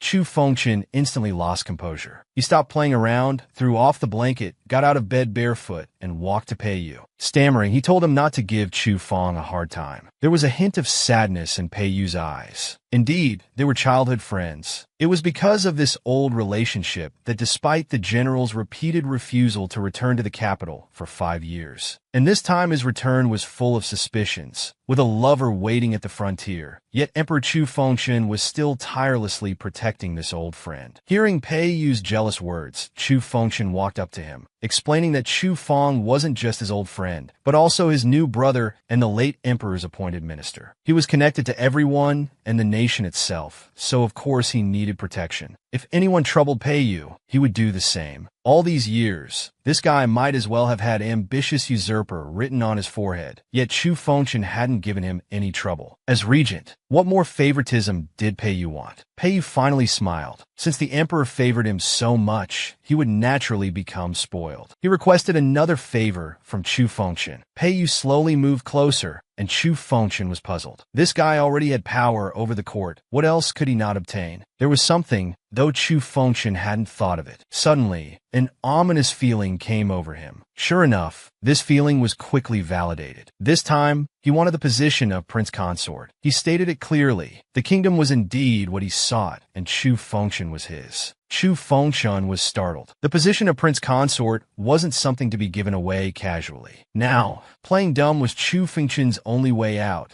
so he could only bring up the same-sex relationship issue again. He mentioned all the terms he could think of for male relationships, but still had a lingering feeling. Was what he had been worried about finally going to happen today? Pei Yu just looked at Chu Fengchen, repeating those 3 terms he had just said, his tone still full of playfulness. Then he stepped forward and pulled off Chu Fengchen's hair tie. As the long hair fell loose, Chu Fengchen's female identity was completely exposed before the regent. He continued forward, hooking Chu Fengchen's chin with his finger. Their noses were almost touching. Pei Yu spoke softly, saying the formal greetings, but his body didn't move. His form of address changed from Your Majesty to Princess Henning. Chu Fengchen's female identity was exposed, but what she hadn't expected was that Pei Yu had known this secret from the beginning. Learning this truth, Chu Fengchen felt like her ears must be playing tricks. Looking at the man before her, her body involuntarily backed away. Finally, Chu Fengchen seized an opening and ran out. Everything happened too suddenly. She felt completely unprepared. She had planned to discuss countermeasures with the Empress Dowager, but the palace servants reported that her mother had gone to the temple last month to pray for the people affected by the floods in Jiangnan. At this crucial moment, she had dropped the ball again. Now feeling depressed, while sons traditionally let down their fathers, this mother was letting down her daughter. Chu Fengchen angrily grabbed the young eunuch's clothes. She had no idea when the Empress Dowager had done this. Now Chu Fengchen was extremely agitated, nearly tearing the eunuch's clothes. Gradually, she finally regained some sense and released the young eunuch. Thinking it was better to let it go, she went to another place. Opening the familiar palace door, after many years, she came here again, her royal brother's residence. Looking around at the familiar surroundings, her heart was filled with emotions. She had thought this secret was buried in the earth along with her royal brother's passing, but unexpectedly, it was discovered. The key question now was, besides Pei Yu, how many others knew about this matter? Suddenly, there was a rustling sound. Chu Dahai emerged. Chu Fengchen extended her hand, letting the little creature fly onto it. It chirped away, as if mocking Chu Fengchen, that all these years of effort were just a joke. How could a bird understand? A woman disguising as a man to inherit the throne was already treasonous. If the court officials or the people knew about this, then anyone would have the right to kill her. The court, the country, even the entire world would be turned upside down. It wasn't that Chu Fengchen didn't want to trust Pei Yu. It just felt too terrifying. So she hid alone in her royal brother's room. She didn't even notice that she was only separated from Pei Yu by a wall. After staying in the room for who knows how long, a servant outside suddenly announced that Lord Shen Qingji requested an audience. Chu Fengchen was startled. What was he here for? Shen Qingji was also one of the late emperor's appointed ministers and the current prime minister. 3 years ago, he had retired due to illness and rarely appeared. Chu Fengchen felt she had almost forgotten such a person existed. Shen Qingji's main purpose this time was about Princess Henning's matter. A body double had appeared at the last banquet, causing much public discussion. Chu Fengchen knew those with ill intentions wouldn't let this matter rest. She immediately promised that since the Empress Dowager was at the temple praying for the southern floods, she would find time for the princess to meet with her mother. Then the citizens could see the princess's true appearance. Though she agreed quickly, she wondered whether she should tell the regent about this.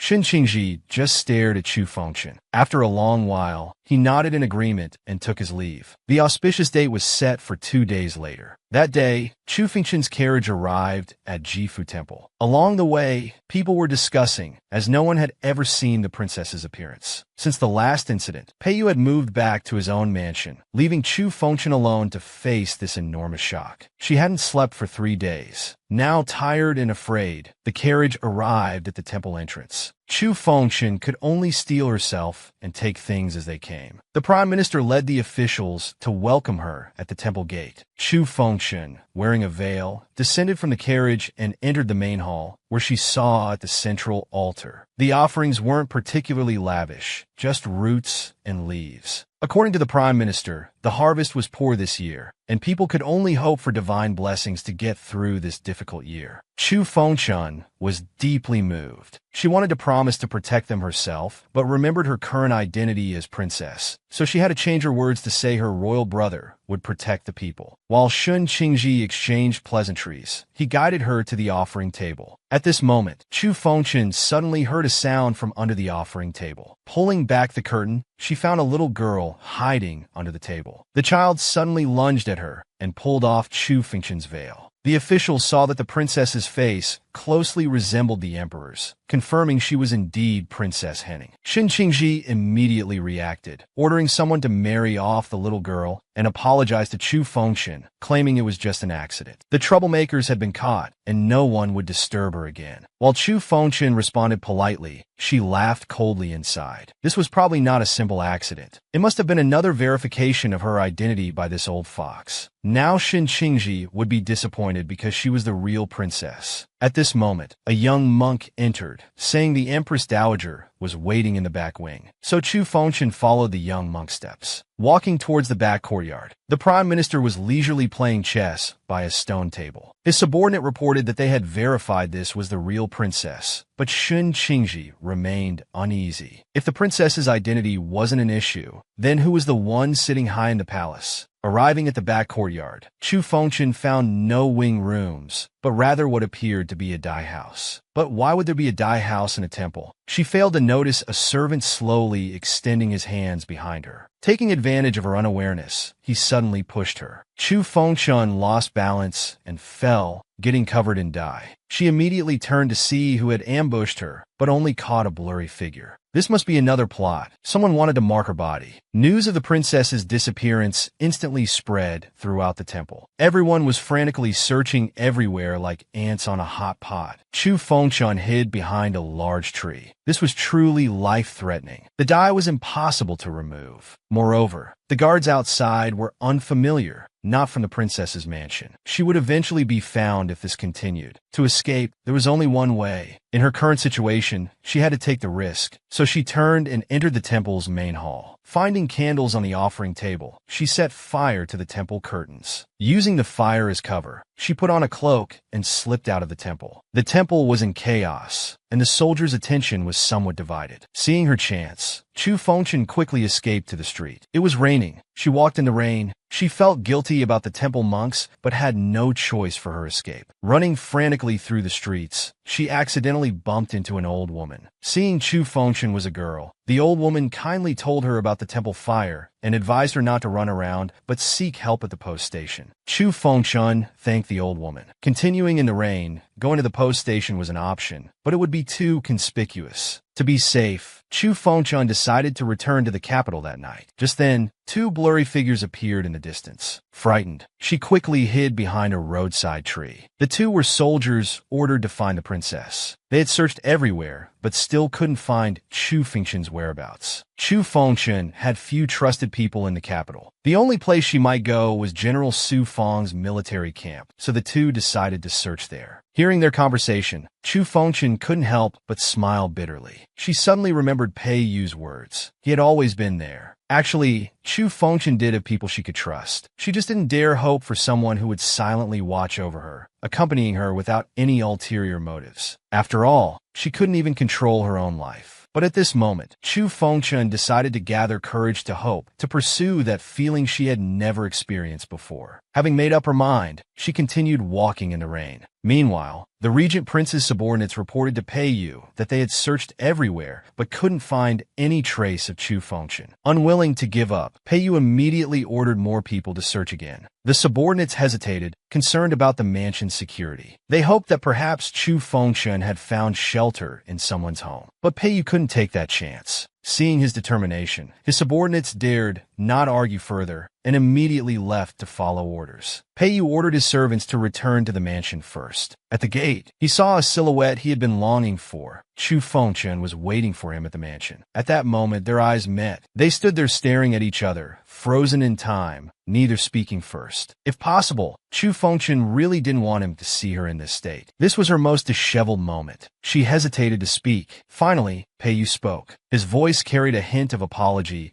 saying it wasn't right to keep the princess waiting for so long. He reached out, took her hand, and led her to the Chaofeng music house. What were they doing at such a place in the middle of the night? Chu Fengchun was confused and somewhat angry. Pei Yu extended his hand to her, thinking he wanted to support her. Chu Fengchun proudly extended her hand. Unexpectedly, he grabbed her hand. Just as Chu Fengchun was about to cry out, she saw Pei Yu make a quieting gesture and softly told her this was the most appropriate time to come here. Then he led her into the music house. The place was bustling with noise and beautiful ladies dancing gracefully. Most eye-catching was a blonde beauty. Though Chu Fengchun only saw her back, she could tell from just that view that this woman must be exceptionally beautiful. Pei Yu led Chu Fengchun through various turns with familiarity, clearly showing he was a regular here. Thinking about this, for some unknown reason, an inexplicable anger began burning in Chu Fengchun's heart. Seeing her suddenly puffed up with anger, Pei Yu was perplexed, unable to understand what he had done wrong. Finally, he brought Chu Fengchun to a side room. The matron at the door was extremely familiar with him. It was obvious Pei Yu was here to see a girl. Indeed, what a greedy, lecherous scoundrel. As the door opened, a figure appeared, speaking with a slightly sour tone, making a few teasing remarks. Seeing this woman, Chu Fengchun was slightly stunned. Wasn't this Huai Qing who had appeared at the prince's mansion a few days ago? Pei Yu spoke frankly, saying only this lady could solve this matter. Inside the room, after removing the cloak, Huai Qing examined the dye on Chu Fengchun's face, frowning as she explained. This type of dye was made with special materials and wouldn't wash off for 6 or 7 days. It was impossible to remove quickly now. They could only treat it with a special ointment. She then took out a box of ointment. She began applying it to Chu Fengchun's face with an eyebrow brush, warning her that the ointment's concealing effect would be very brief and it was very sensitive to water, so she must be careful. This was the first time Chu Fengchun really looked at her properly. This woman was truly beautiful. As Huai Qing was still flirting and bantering with Pei Yu, Chu Fengchun glanced at her chest. It was indeed quite ample, especially compared to her own flat chest. Instantly feeling unhappy, seeing them flirting and exchanging glances made her even more angry. This was completely improper. Her glaring affected her facial expression and the effectiveness of the ointment. As a result, Huai Qing scolded Chu Fengchun. Although Chu Fengchun was unwilling to accept it, she dared not make any more big movements. Her eyes never left Pei Yu's figure. At this point, Huai Qing had enough and directly chased Pei Yu out. The matron came running in panic. A group of guards had arrived at the door, led by the current Prime Minister Shen Qingji. Shen Qingji hadn't expected to encounter Pei Yu at the music house. He brazenly informed the Regent Prince about the temple fire and the princess's disappearance, saying he was coordinating with the princess's guards to actively search. He had just received information from civilians that half an hour ago,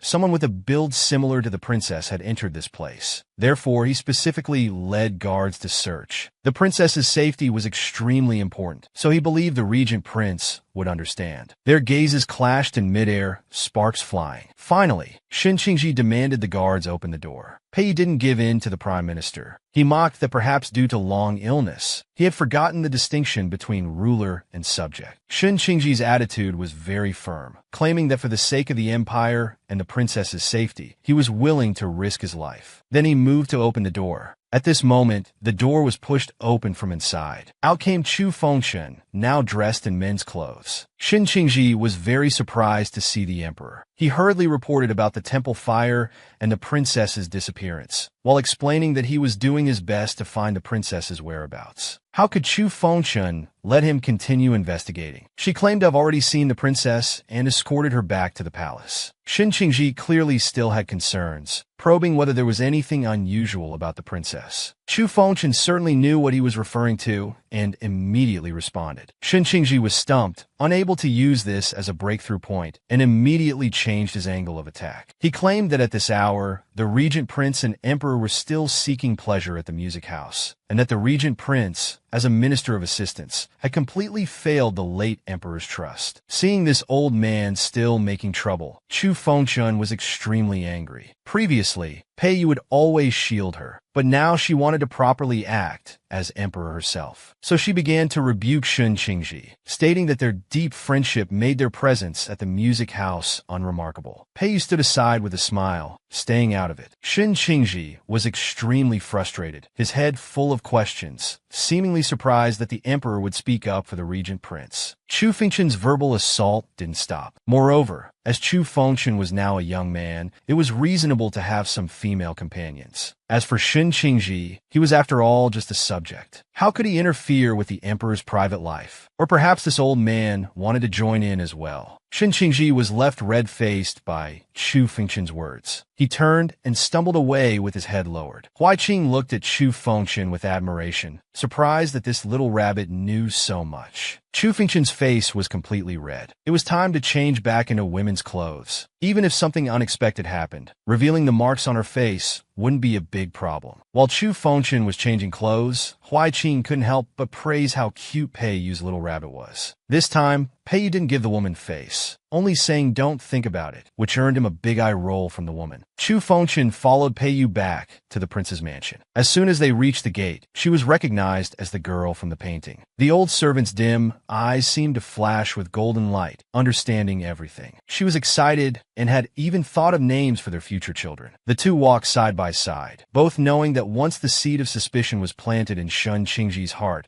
it would be as difficult to remove as a deeply rooted sprout. Tomorrow's court session would surely be tumultuous. Therefore, Chu Fengchun had to spend the night at the prince's mansion. While they were discussing strategies, Pei Yu appeared unconcerned. Though Shun Qingji was formidable, he as the regent prince was no ordinary person either, and far from kind. Looking at Pei Yu's concerned gaze, Chu Fengchun's face flushed and heart raced. With a bang, she closed the door, shyly indicating she needed to rest. After experiencing such turmoil today, with cold sweat still running down her back, how could Chu Fengchun sleep peacefully? She tossed and turned. Chu Fengchun noticed again that little he, the white cat, had eyes remarkably similar to its master's. Well, might as well go out for some fresh air. However, after pushing the door open, she found that Pei Yu hadn't gone to bed either and was guarding the door. When asked, he simply said he couldn't bear to leave. Chu Fengchun and Pei Yu stood side by side in the pavilion. This was Chu Fengchun's second time facing him as a woman, and the first time facing him as Princess Henning. Last time she had fled in panic, but this time she had to clarify everything. Yet silence still hung between them. So, Chu Fengchun decided to break the awkward atmosphere herself, asking if he had known about her female identity for a long time. When she received an affirmative answer, Chu Fengchun couldn't help but recall the previous scene of plucking eyebrows under the blanket. Chu Fengchun suddenly felt she had done too many foolish things over the years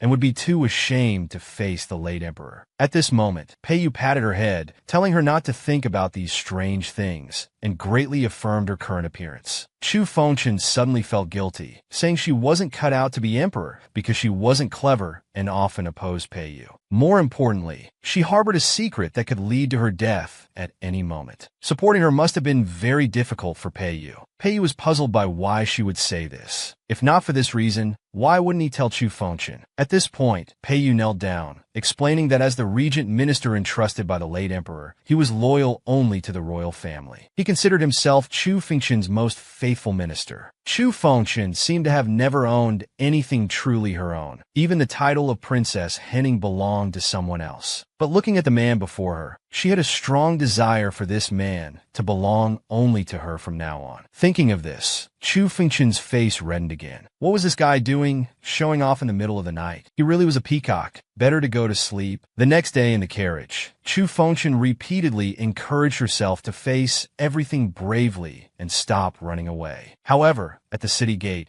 Pei Yu's servant reported that someone seemed to be making a big issue of the princess's disappearance, questioning the patrol troops outside the city. They were now in a standoff with Chu Feng's troops. Pei wanted to have someone escort Chu Fengshen back to the palace first, but she voluntarily proposed going to the suburban military camp. Princess Henning had disappeared in the suburbs. If they didn't find that person in the suburbs, they might use it as an excuse to search the city. Pei smiled at Chu Fengshen. The former emperor seemed to have truly grown up, so they went to the suburbs together. Shen Qingji and Chu Feng's troops had set up separate camps, but remained in a standoff. Chu Fengshen and Pei got off the carriage. Now Chu Fengshen had to leave temporarily, instructing him to hide well. Just then, Pei answered her question from yesterday. Supporting her wasn't difficult at all. Chu Feng and Shen Qingji were still in a standoff when Chu Fengshen appeared before them in women's clothing. The surrounding residents also noticed that the princess had arrived. Upon seeing Chu Fengshen, Shen Qingji immediately approached with false concern and flattery. But only Chu Fengshen knew that her appearance would likely disappoint the prime minister. Yesterday's temple fire and the princess's safe return to the palace were just a show to reassure Minister Shen. Chu Fengshen ordered Minister Shen to withdraw the suburban patrols. Then she directly returned to the princess's mansion. Though Chu Feng wanted to say something, Chu Fengshen didn't give him the chance. That afternoon, the suburban patrols were withdrawn. As Shen Qingji accompanied Chu Fengshen into the city, people cheered that the wise minister had finally returned. But only Chu Fengshen knew that this seemingly elegant prime minister beloved by the people was actually a highly venomous cobra. Back at the palace, Chu Fengshen announced that the emperor had caught a cold and court would be canceled for the day. Everyone wondered why the emperor had suddenly fallen ill. Meanwhile, Chu Fengshen was lying in bed reading in the inner palace. The young maid was puzzled why she still pretended to be sick after the marks on her face had been removed. This pretense was necessary. Rather than being caught off guard by the opponent's probing, it was better to take the initiative and draw out the snake. Sure enough, soon a servant reported that Shen Qingji requested an audience. The fish had taken the bait. Chu Fengshen quickly got ready and had him called in. He said he'd heard about Chu Fengshen's illness and brought a female doctor. Upon seeing this woman, Chu Fengshen immediately had an ominous feeling. This visitor clearly had ill intentions. But to maintain the act, Chu Fengshen pretended to be weak and sneezed several times. According to Minister Shen, this female doctor was the granddaughter of Chief Physician Sun from the Imperial Medical Institute, specially brought to attend to Chu Fengshen. Chu Fengshen kept her male identity firmly in mind. She stated that while this doctor was a young lady who practiced medicine, it would be inappropriate for her to attend to a man. Shen Qingji remained unmoved, arguing that all people were the emperor's subjects, so there was no need for such formality. Besides, if Chu Fengshen took a liking to this girl, it could become a beautiful story. So this was his true intention, sending a woman to monitor Chu Fengshen. If she showed any suspicious behavior these days, and her identity as the princess was discovered, she would undoubtedly meet a terrible end. If nothing happened, he could persuade Chu Fengshen to take this girl as a consort. No one would believe that a young emperor and a young lady spending several nights together wouldn't develop feelings. This way, Shen Qingji could naturally place his confidant in the inner palace. If Chu Fengshen refused to take a consort, she would be unable to face the court officials. It was indeed a clever plan, killing two birds with one stone. But Shen Qingji underestimated Chu Fengshen. If all people were the emperor's subjects, shouldn't that include Shen Qingji himself? Chu Fengshen admitted she was responsible for all subjects and should indeed have someone attend to her illness. So why couldn't that person be Shen Qingji himself? Shen Qingji clearly hadn't expected this response and was momentarily stunned. Under Chu Fengshen's repeated insistence, he finally agreed to attend to her. Late at night in the emperor's chambers, Prime Minister Shen Qingji was serving tea to the emperor. Chu Fengshen had a sudden idea to make things difficult for Minister Shen, ordering him to serve tea while kneeling and even to kneel all night while attending to her. Shen Qingji was angry but dared not object and had to comply. At this moment, Pei walked in. This was careless. Due to this tactical error, Chu Fengshen now found herself in a dilemma. Faced with the two most powerful ministers of the court, she dared not move from her bed. Pei came in with disheveled hair, likely angry. He covered Chu Fengshen with a blanket and dismissed Shen Qingji, stating that he would stay to attend. Though Shen Qingji left the palace chambers, he secretly posted guards around to monitor if Pei truly stayed all night in the palace. Chu Fengshen was now very nervous. She had thought that by keeping Shen Qingji close, Unless he dared to strip her clothes, her identity would never be exposed. After saying this, Chu Fengchun sincerely apologized to Pei Yu. He sighed, feeling that Chu Fengchun shouldn't have taken such a gamble, as he would handle everything with his presence. Chu Fengchun felt relieved, glad that he wasn't angry. After all this trouble, Chu Fengchun was tired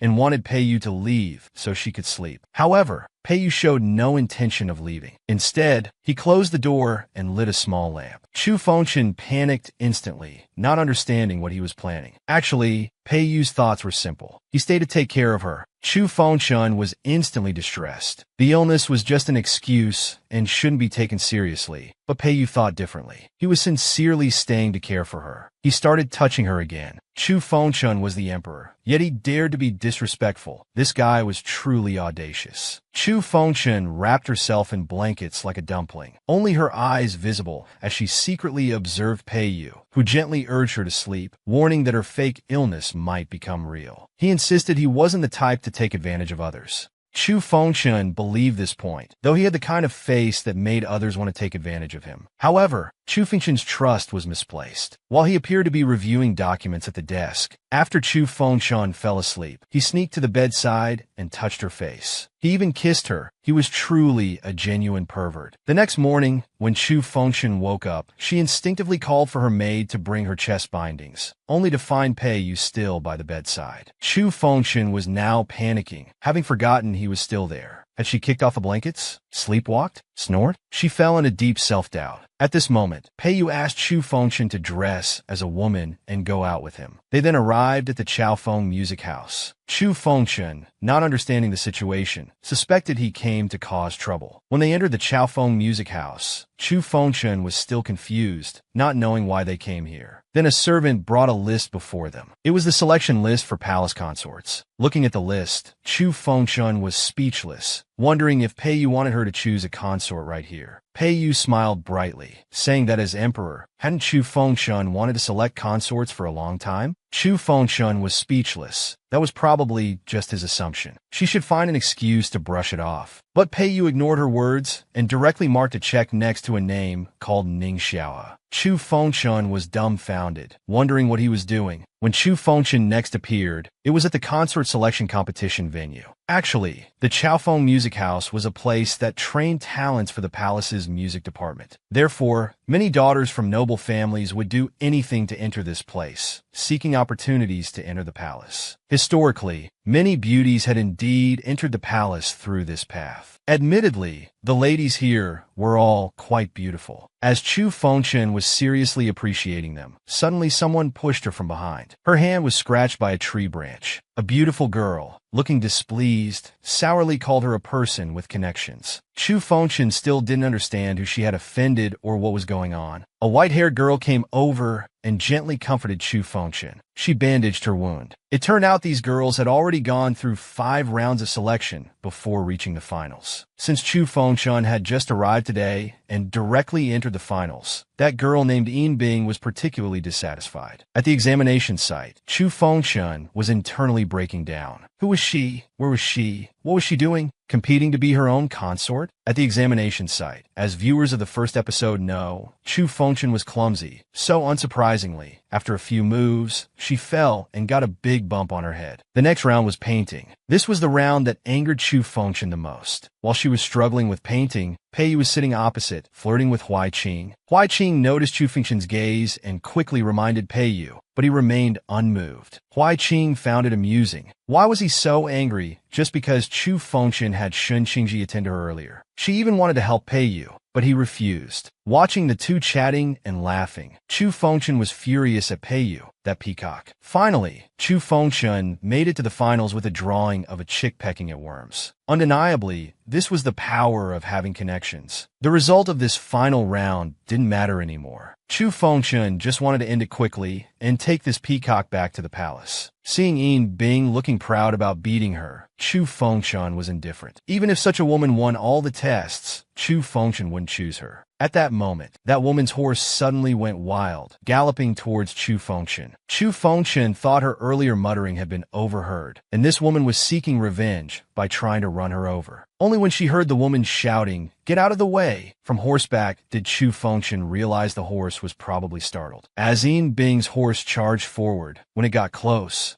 Chu Fengchen leaped forward and pulled Yin Bing off the horse, though the woman's face was still scratched. But even so, she refused to give up the competition opportunity and grabbed Chu Fengchen's horse to continue racing. There was no rule against stealing horses in the competition. This woman kept mumbling about preparing for 3 years and refusing to give up the chance to get close to that person. Watching Yin Bing's retreating figure, Chu Fengchen wondered if that person she mentioned was the Regent. Because she liked Pei Yu so much, she didn't care about falling from the horse or getting hurt. Even though the wound was painful, she didn't mind. This girl seemed truly determined. However, Pei Yu was Chu Fengchen's person, and she wouldn't allow any woman to get close to him. At this time, Chu Fengchen noticed that Yin Bing's horse ran towards a red bundle near some bushes, stopping there and acting frantically. Looking at the nearby bushes, Chu Fengchen realized Ding Shui, the Regent's most capable subordinate, had been following her all along. Meanwhile, as an arrow hit the red lantern, the observing administrator announced that Miss Lin Yu had earned entry to the palace. The beauty was the white-haired girl who had bandaged Chu Fengchen's wound earlier. The administrator stepped forward to present the palace entry certificate to this woman, but Chu Fengchen arrived in time to stop it. She didn't want such a selfish person who betrays friends for personal gain. Ling Yu tried to deny it and even tried to blackmail Chu Fengchen about her being someone with connections. However, this woman didn't know the inside story, and her accomplice had already confessed, condemning Ling Yu for ruining their master's plan. Chu Fengchen drew her sword and held it against Ling Yu's neck. The woman immediately began trembling like a sieve. During the 3-month consort selection period, Shen Qingji had sent many people in. The original plan was to have Ling Yu poison Yin Bing's horse and use drugs to make it go crazy, sacrificing the weakest competitor to ensure others' victory. Chu Fengchen was puzzled. If these people had already divided their tasks and planned so meticulously, why did they suddenly turn against each other? Huai Qing reminded Chu Fengchen that the reason was simple. Few sacrificial pawns willingly accept their fate. This palace selection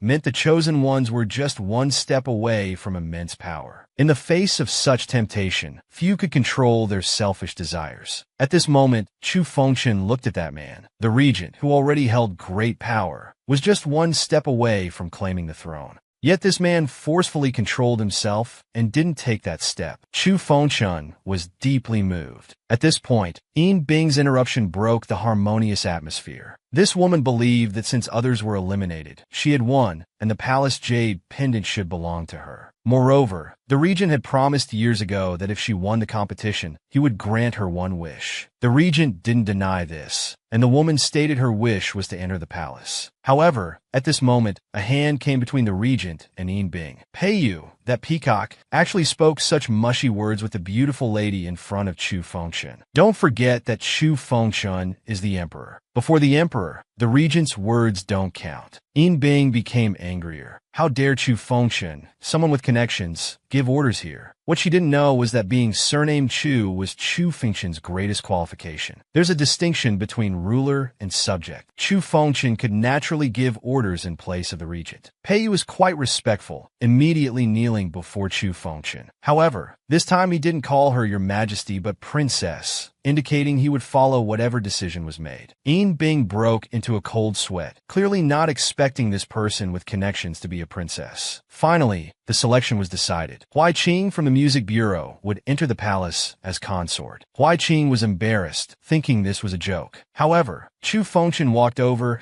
and gently lifted his face, knowing her royal brother's preferences too well. This was exactly his type. Pei Yu objected, thinking Chu Fengchen was being ridiculous. Yin Bing had indeed won today. This woman had trained for 3 whole years for this day. From any perspective, she was the best candidate to enter the palace as consort. It turned out Pei Yu had made a promise to Yin Bing 3 years ago. Poor Chu Fengshan had been fooled like an idiot for 3 years. What was so good about Yinbing? Was it her moon-eclipsing beauty, or was it her stubborn gaze that inspired sympathy? The palace was as deep as the sea. Even as emperor, Chu Fengshan walked on thin ice every day. One wrong move could mean death. Chu Fengshan lifted Yinbing's face. She was already trembling. Despite Pei Yu's repeated warnings not to make trouble, Chu Fengshan wanted to scare this woman to vent her anger. And Pei Yu, who had promised to serve Chu Fengshan wholeheartedly, why did he make private agreements with others? Chu Fengshan's heart had been wrongly given. She almost shouted at Pei Yu that she only wanted repayment. If he still couldn't let go of Miss Yin, the emperor could arrange their marriage. Then she turned and ran out of the Yu mansion. Pei Yu was confused, not understanding why she suddenly became angry. Huai Qing looked exasperated. He really doubted whether the regent's calculating nature was only used in court matters. When it came to pursuing women, this guy was completely clueless. This situation was clearly a case of a little rabbit getting jealous. The regent finally understood. Chu Fengshan walked for a while on the street. Suddenly turning around, she found Pei Yu following behind. This guy seized the opportunity and grabbed Chu Fengshan's wrist. Although she couldn't break free immediately, she silently reminded herself not to trust this peacock. Meanwhile, Huai Qing was comforting Yinbing. Yinbing was in tears, feeling deceived by the regent. She thought he was just an ambitious traitor. On the other side, Chu Fengshan, walking alongside the peacock on the street, was cursing herself for being so rash in running out like this. Now that this guy had caught her wrist, she wondered what excuse she could use to break free naturally. Suddenly, she saw a little girl walking ahead and had an idea. She silently counted down, preparing to break free from his grip. While she managed to free her wrist, he ended up holding her palm instead. Pei Yu looked at Chu Fengshan with particular tenderness, gently asking if she was trying to play tricks. Chu Fengshan stared into his eyes, momentarily forgetting what she wanted to say. They just gazed at each other for a while. Chu Fengshan finally shook off Pei Yu's hand. Sulking, she said she wanted to return to the palace. Pei Yu didn't argue, just followed closely behind her. Suddenly, he seemed to notice something and warned Chu Fengshan not to look back or speak. Chu Fengshan was puzzled about what he was up to. He softly said they were being followed. Only then did Chu Fengshan realize the atmosphere had been off all along. This was partly her fault for being too caught up in her anger earlier. Who had sent these followers? Was it Xinqingji? That old fellow sure moved quickly. Pei Yu remained calm, saying it was just routine surveillance, nothing serious. They just couldn't return to the palace right away. Chu Fengshan was very nervous, still wearing women's clothes, while Pei Yu maintained his composure. Pei Yu said there was nothing wrong with women's clothing, and it was perfectly normal for the regent to be out with the princess. He then led Chu Fengshan through various cosmetic stalls, buying lots of golden hairpins and fans. Chu Fengshan didn't understand what they were doing. She had never been interested in these feminine items since childhood, but Pei Yu thought these things suited her well. He then said that next time she should tell him when she's angry, so he wouldn't have to guess how to cheer her up. They continued walking. After walking for a while, Pei Yu suddenly pulled her into a small alley. Their followers had clearly lost them and gone elsewhere. Pei Yu suddenly pulled the golden hairpin from Chu Fengshan's hair and threw it to the ground. In his eyes, these vulgar items were completely unsuitable for the princess. Chu Fengshan was startled. So were all his earlier words just to deceive their followers? Actually, that wasn't entirely true. He really didn't know what to do.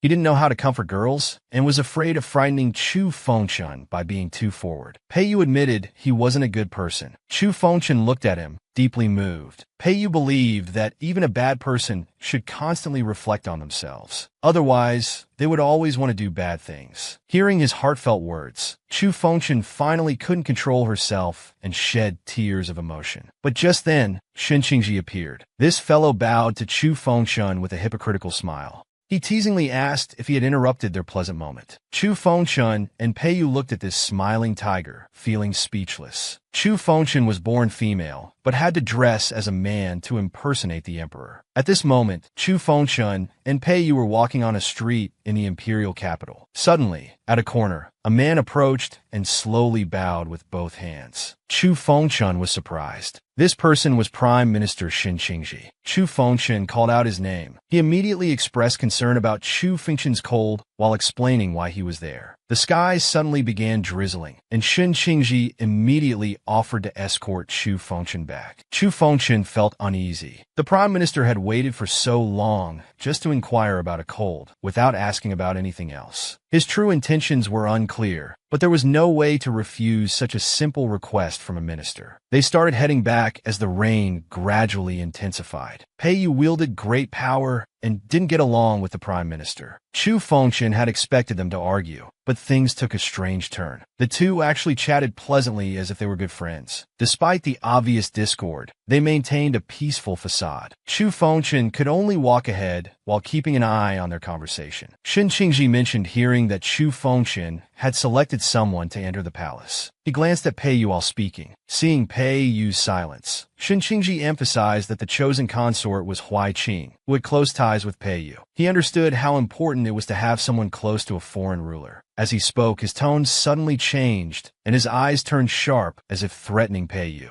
They fell into a brief silence, both trying to figure out each other's thoughts. Suddenly, a raindrop fell directly on Chu Fengchen's head. It startled her, making her cry out involuntarily. The two men watched as she patted away the raindrops from her head. This sudden cry interrupted their thoughts. They both seemed lost in their own contemplations. The rain gradually stopped. The three returned to the princess's mansion. At the entrance, Shen Qingji quickly bowed and left. Watching Shen Qingji's departing figure, she sighed in relief as her racing heart slowly calmed down. She began to think that Shen Qingji probably hadn't discovered her true identity, while also pondering his real purpose for coming. Just then, Pei Yu's voice appeared in Chu Fengchen's ear, saying he came to drive a wedge between them. Seeing Chu Fengchen's confusion, Pei Yu leaned closer, asking if she would reconsider the palace entry candidate. Hearing Pei Yu's question, Chu Fengchen first straightened up, then quickly responded, firmly emphasizing that she wanted Huai Qing. Pei Yu slowly stroked a strand of Chu Fengchen's hair. He stared intently at Chu Fengchen, moving closer to tell her not to be stubborn. Seeing Pei Yu's unwillingness to yield, Chu Fengchen became more determined, with resolute eyes, stubbornly emphasizing that the emperor's word was final. Meanwhile, she secretly made up her mind. Since you're so determined to prevent Huai Qing from entering the palace, I'll insist on it even more. Whether you get angry or hold a grudge, I won't easily let go of what I want. Pei Yu quickly used his hand to gently stroke Chu Fengchen's head. Then he turned Chu Fengchen's face toward him. Their eyes met. At this moment, Pei Yu spoke softly, repeatedly saying all right, that it wasn't an important matter,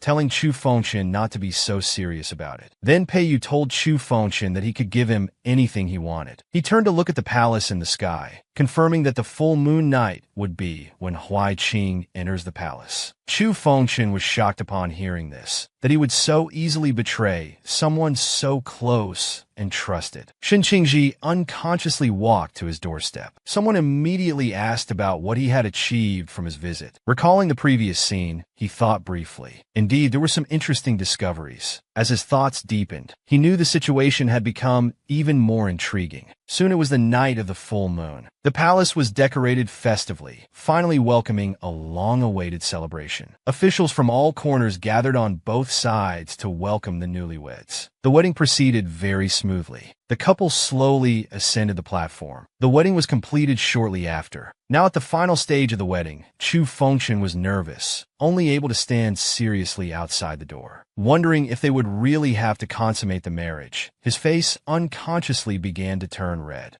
Contemplating whether to take this opportunity to explain everything to her, to make her back down. Caught in a dilemma, he stood there conflicted. The person before him was Chu Fengchen, the emperor of Yanhan country. Today was his wedding day, yet he stood there, unable to move forward. Chu Fengchen secretly encouraged himself, determined not to lose face, while remembering his purpose here was to declare war. Still feeling afraid after thinking about it, his inner drama hadn't improved at all. He hung his head and continued to stay in place. Seeing Chu Fengchen standing still, Huai Qing removed her bridal veil herself, as he did nothing on their wedding night. Seeing Huai Qing appear before him, he suddenly became nervous and quickly asked what she wanted to do. Huai Qing caressed his chin. Before marrying Chu Fengchen, she had an extremely intimate relationship and seemed to still long for that previous connection. Knowing she was referring to Pei Yu, Chu Fengchen became agitated. After spending time with Pei Yu, his heart had developed private feelings. He was extremely sensitive to anyone competing for Pei Yu and would absolutely not allow anyone to fight for him. Although he was a foreign emperor, for Pei Yu, this vast kingdom meant nothing. Suddenly, Chu Fengchen began to regret his previous rash words and actions. But this aroused the bride's interest, who watched playfully as Pei Yu arrived just in time to interrupt their conversation. He left with Chu Fengchen, leaving the vast chamber with only the bride. Chu Fengchen silently hoped Pei Yu hadn't heard their previous conversation. They walked hand in hand for a long time. Chu Fengchen began to regret his earlier words. After revealing his inner secrets, his heart became brighter. His inner desires seemed to grow stronger and more determined. He was deep in thought, completely unaware of Pei Yu. Suddenly, he yanked his hand away, leaving Pei Yu alone in confusion. Chu Fengchen believed the other must have heard their conversation. The thought of being a ruler pursuing personal desires while neglecting national affairs. His position was already precarious, yet he secretly fantasized about having someone by his side. As an emperor, insisting on marrying Huai Qing into the palace had already disrupted the minister's plans. Now Chu Fengchen was certain that Pei Yu must be completely disappointed in him. After feeling guilty, he could no longer support himself. Seeing this, Pei Yu quickly stepped back, giving him a way out by offering to pretend to have amnesia, as if he hadn't heard anything. Pei Yu carefully crouched in front of him. At this moment, as a powerful minister, he began to help solve Chu Fengchen's troubles, encouraging him that no matter how many times, as long as he's willing, he would support him. After speaking words of comfort, Pei Yu prepared to leave, but Chu Fengchen grabbed his sleeve and expressed his true thoughts. He said these words not out of anger or fear, but because he had done personal things under official pretenses, yet felt no regret. Seeing this, Pei Yu's face remained calm. Pei Yu turned around, immediately drawing close to his face. He also revealed his inner thoughts, saying he hadn't done well enough, making Chu Fengchen think his desires for him were risky and greedy. Today he hadn't planned to come. Knowing how important the day was, he had thoughts of retreating. Chu Fengchen just listened quietly, deepening his understanding of him. The reason he said all this was just to let him understand that everyone has selfish desires. Even emperors in dangerous positions are no exception. When he heard Chu Fengchen's words, he was already overjoyed beyond measure, asking him to judge whether this behavior was also greedy and selfish. Pei Yu pulled out a red bridal veil from somewhere. He covered Chu Fengchen's head with it, declaring that he too was selfish and wouldn't allow the other to have a chance to regret. He immediately steadied Chu Fengchen. After such a long time, both finally revealed their innermost thoughts. Many years later, Chu Fengchen still vividly remembered that day, that dreamlike scene. That day, for Pei Yu and Chu Fengchen, it was both familiar and strange. That intimate closeness, the unfamiliar nurturing, the unfamiliar touch. Time seemed to freeze at that moment. His whole being was completely immersed in Pei Yu's embrace, as if even breathing had stopped. After a long while, Pei Yu spoke first, stating directly that he had long had thoughts like today's, wanting only Chu Fengchen for life, willing to die for it. Just as Chu Fengchen was about to speak, Pei Yu sealed his lips again, kissing him once more. After a brief moment of intimacy, Pei Yu spoke again, saying he didn't think Chu Fengchen's actions were selfish. He was the only one who would stop at nothing. Pei Yu suddenly changed his tone, softly asking Chu Fengchen whether he would choose to kill him or keep him in his heart. But Chu Fengchen thought about this powerful minister's words, knowing they were just to ease his guilt. A powerful minister now, becoming so humble, made his heart tighten. He sighed. Chu Fengchen pulled off the veil. His right hand reached out to embrace Pei Yu, while standing on tiptoes to kiss him. This showed his attitude towards Pei Yu, while also removing the mask he had worn for so long. The unprecedented fear was all released after this kiss. He clearly knew he was at the center of power, with no way back. If he were to fall in love with Pei Yu, he would have no complaints. The two nestled together. After a while, they heard rustling sounds from afar. Seeing this, Chu Fengchen quickly asked what happened, afraid of being discovered. But Pei Yu drew even closer. Thinking about what just happened, Chu Fengchen felt embarrassed and ashamed. He just wanted to quickly escape the scene. In a blink, they returned to the palace chamber. There was Hui Qing lying sideways on the bed, head propped up, watching the approaching Chu and Pei with a playful look. Hui Qing spoke first, demanding compensation for being left alone on her wedding night. Chu Fengchen couldn't speak for a moment. Hui Qing wanted to share Pei Yu with him, but Chu Fengchen firmly disagreed. His suspicions about Hui Qing grew stronger, convinced that she had ulterior motives toward Pei Yu.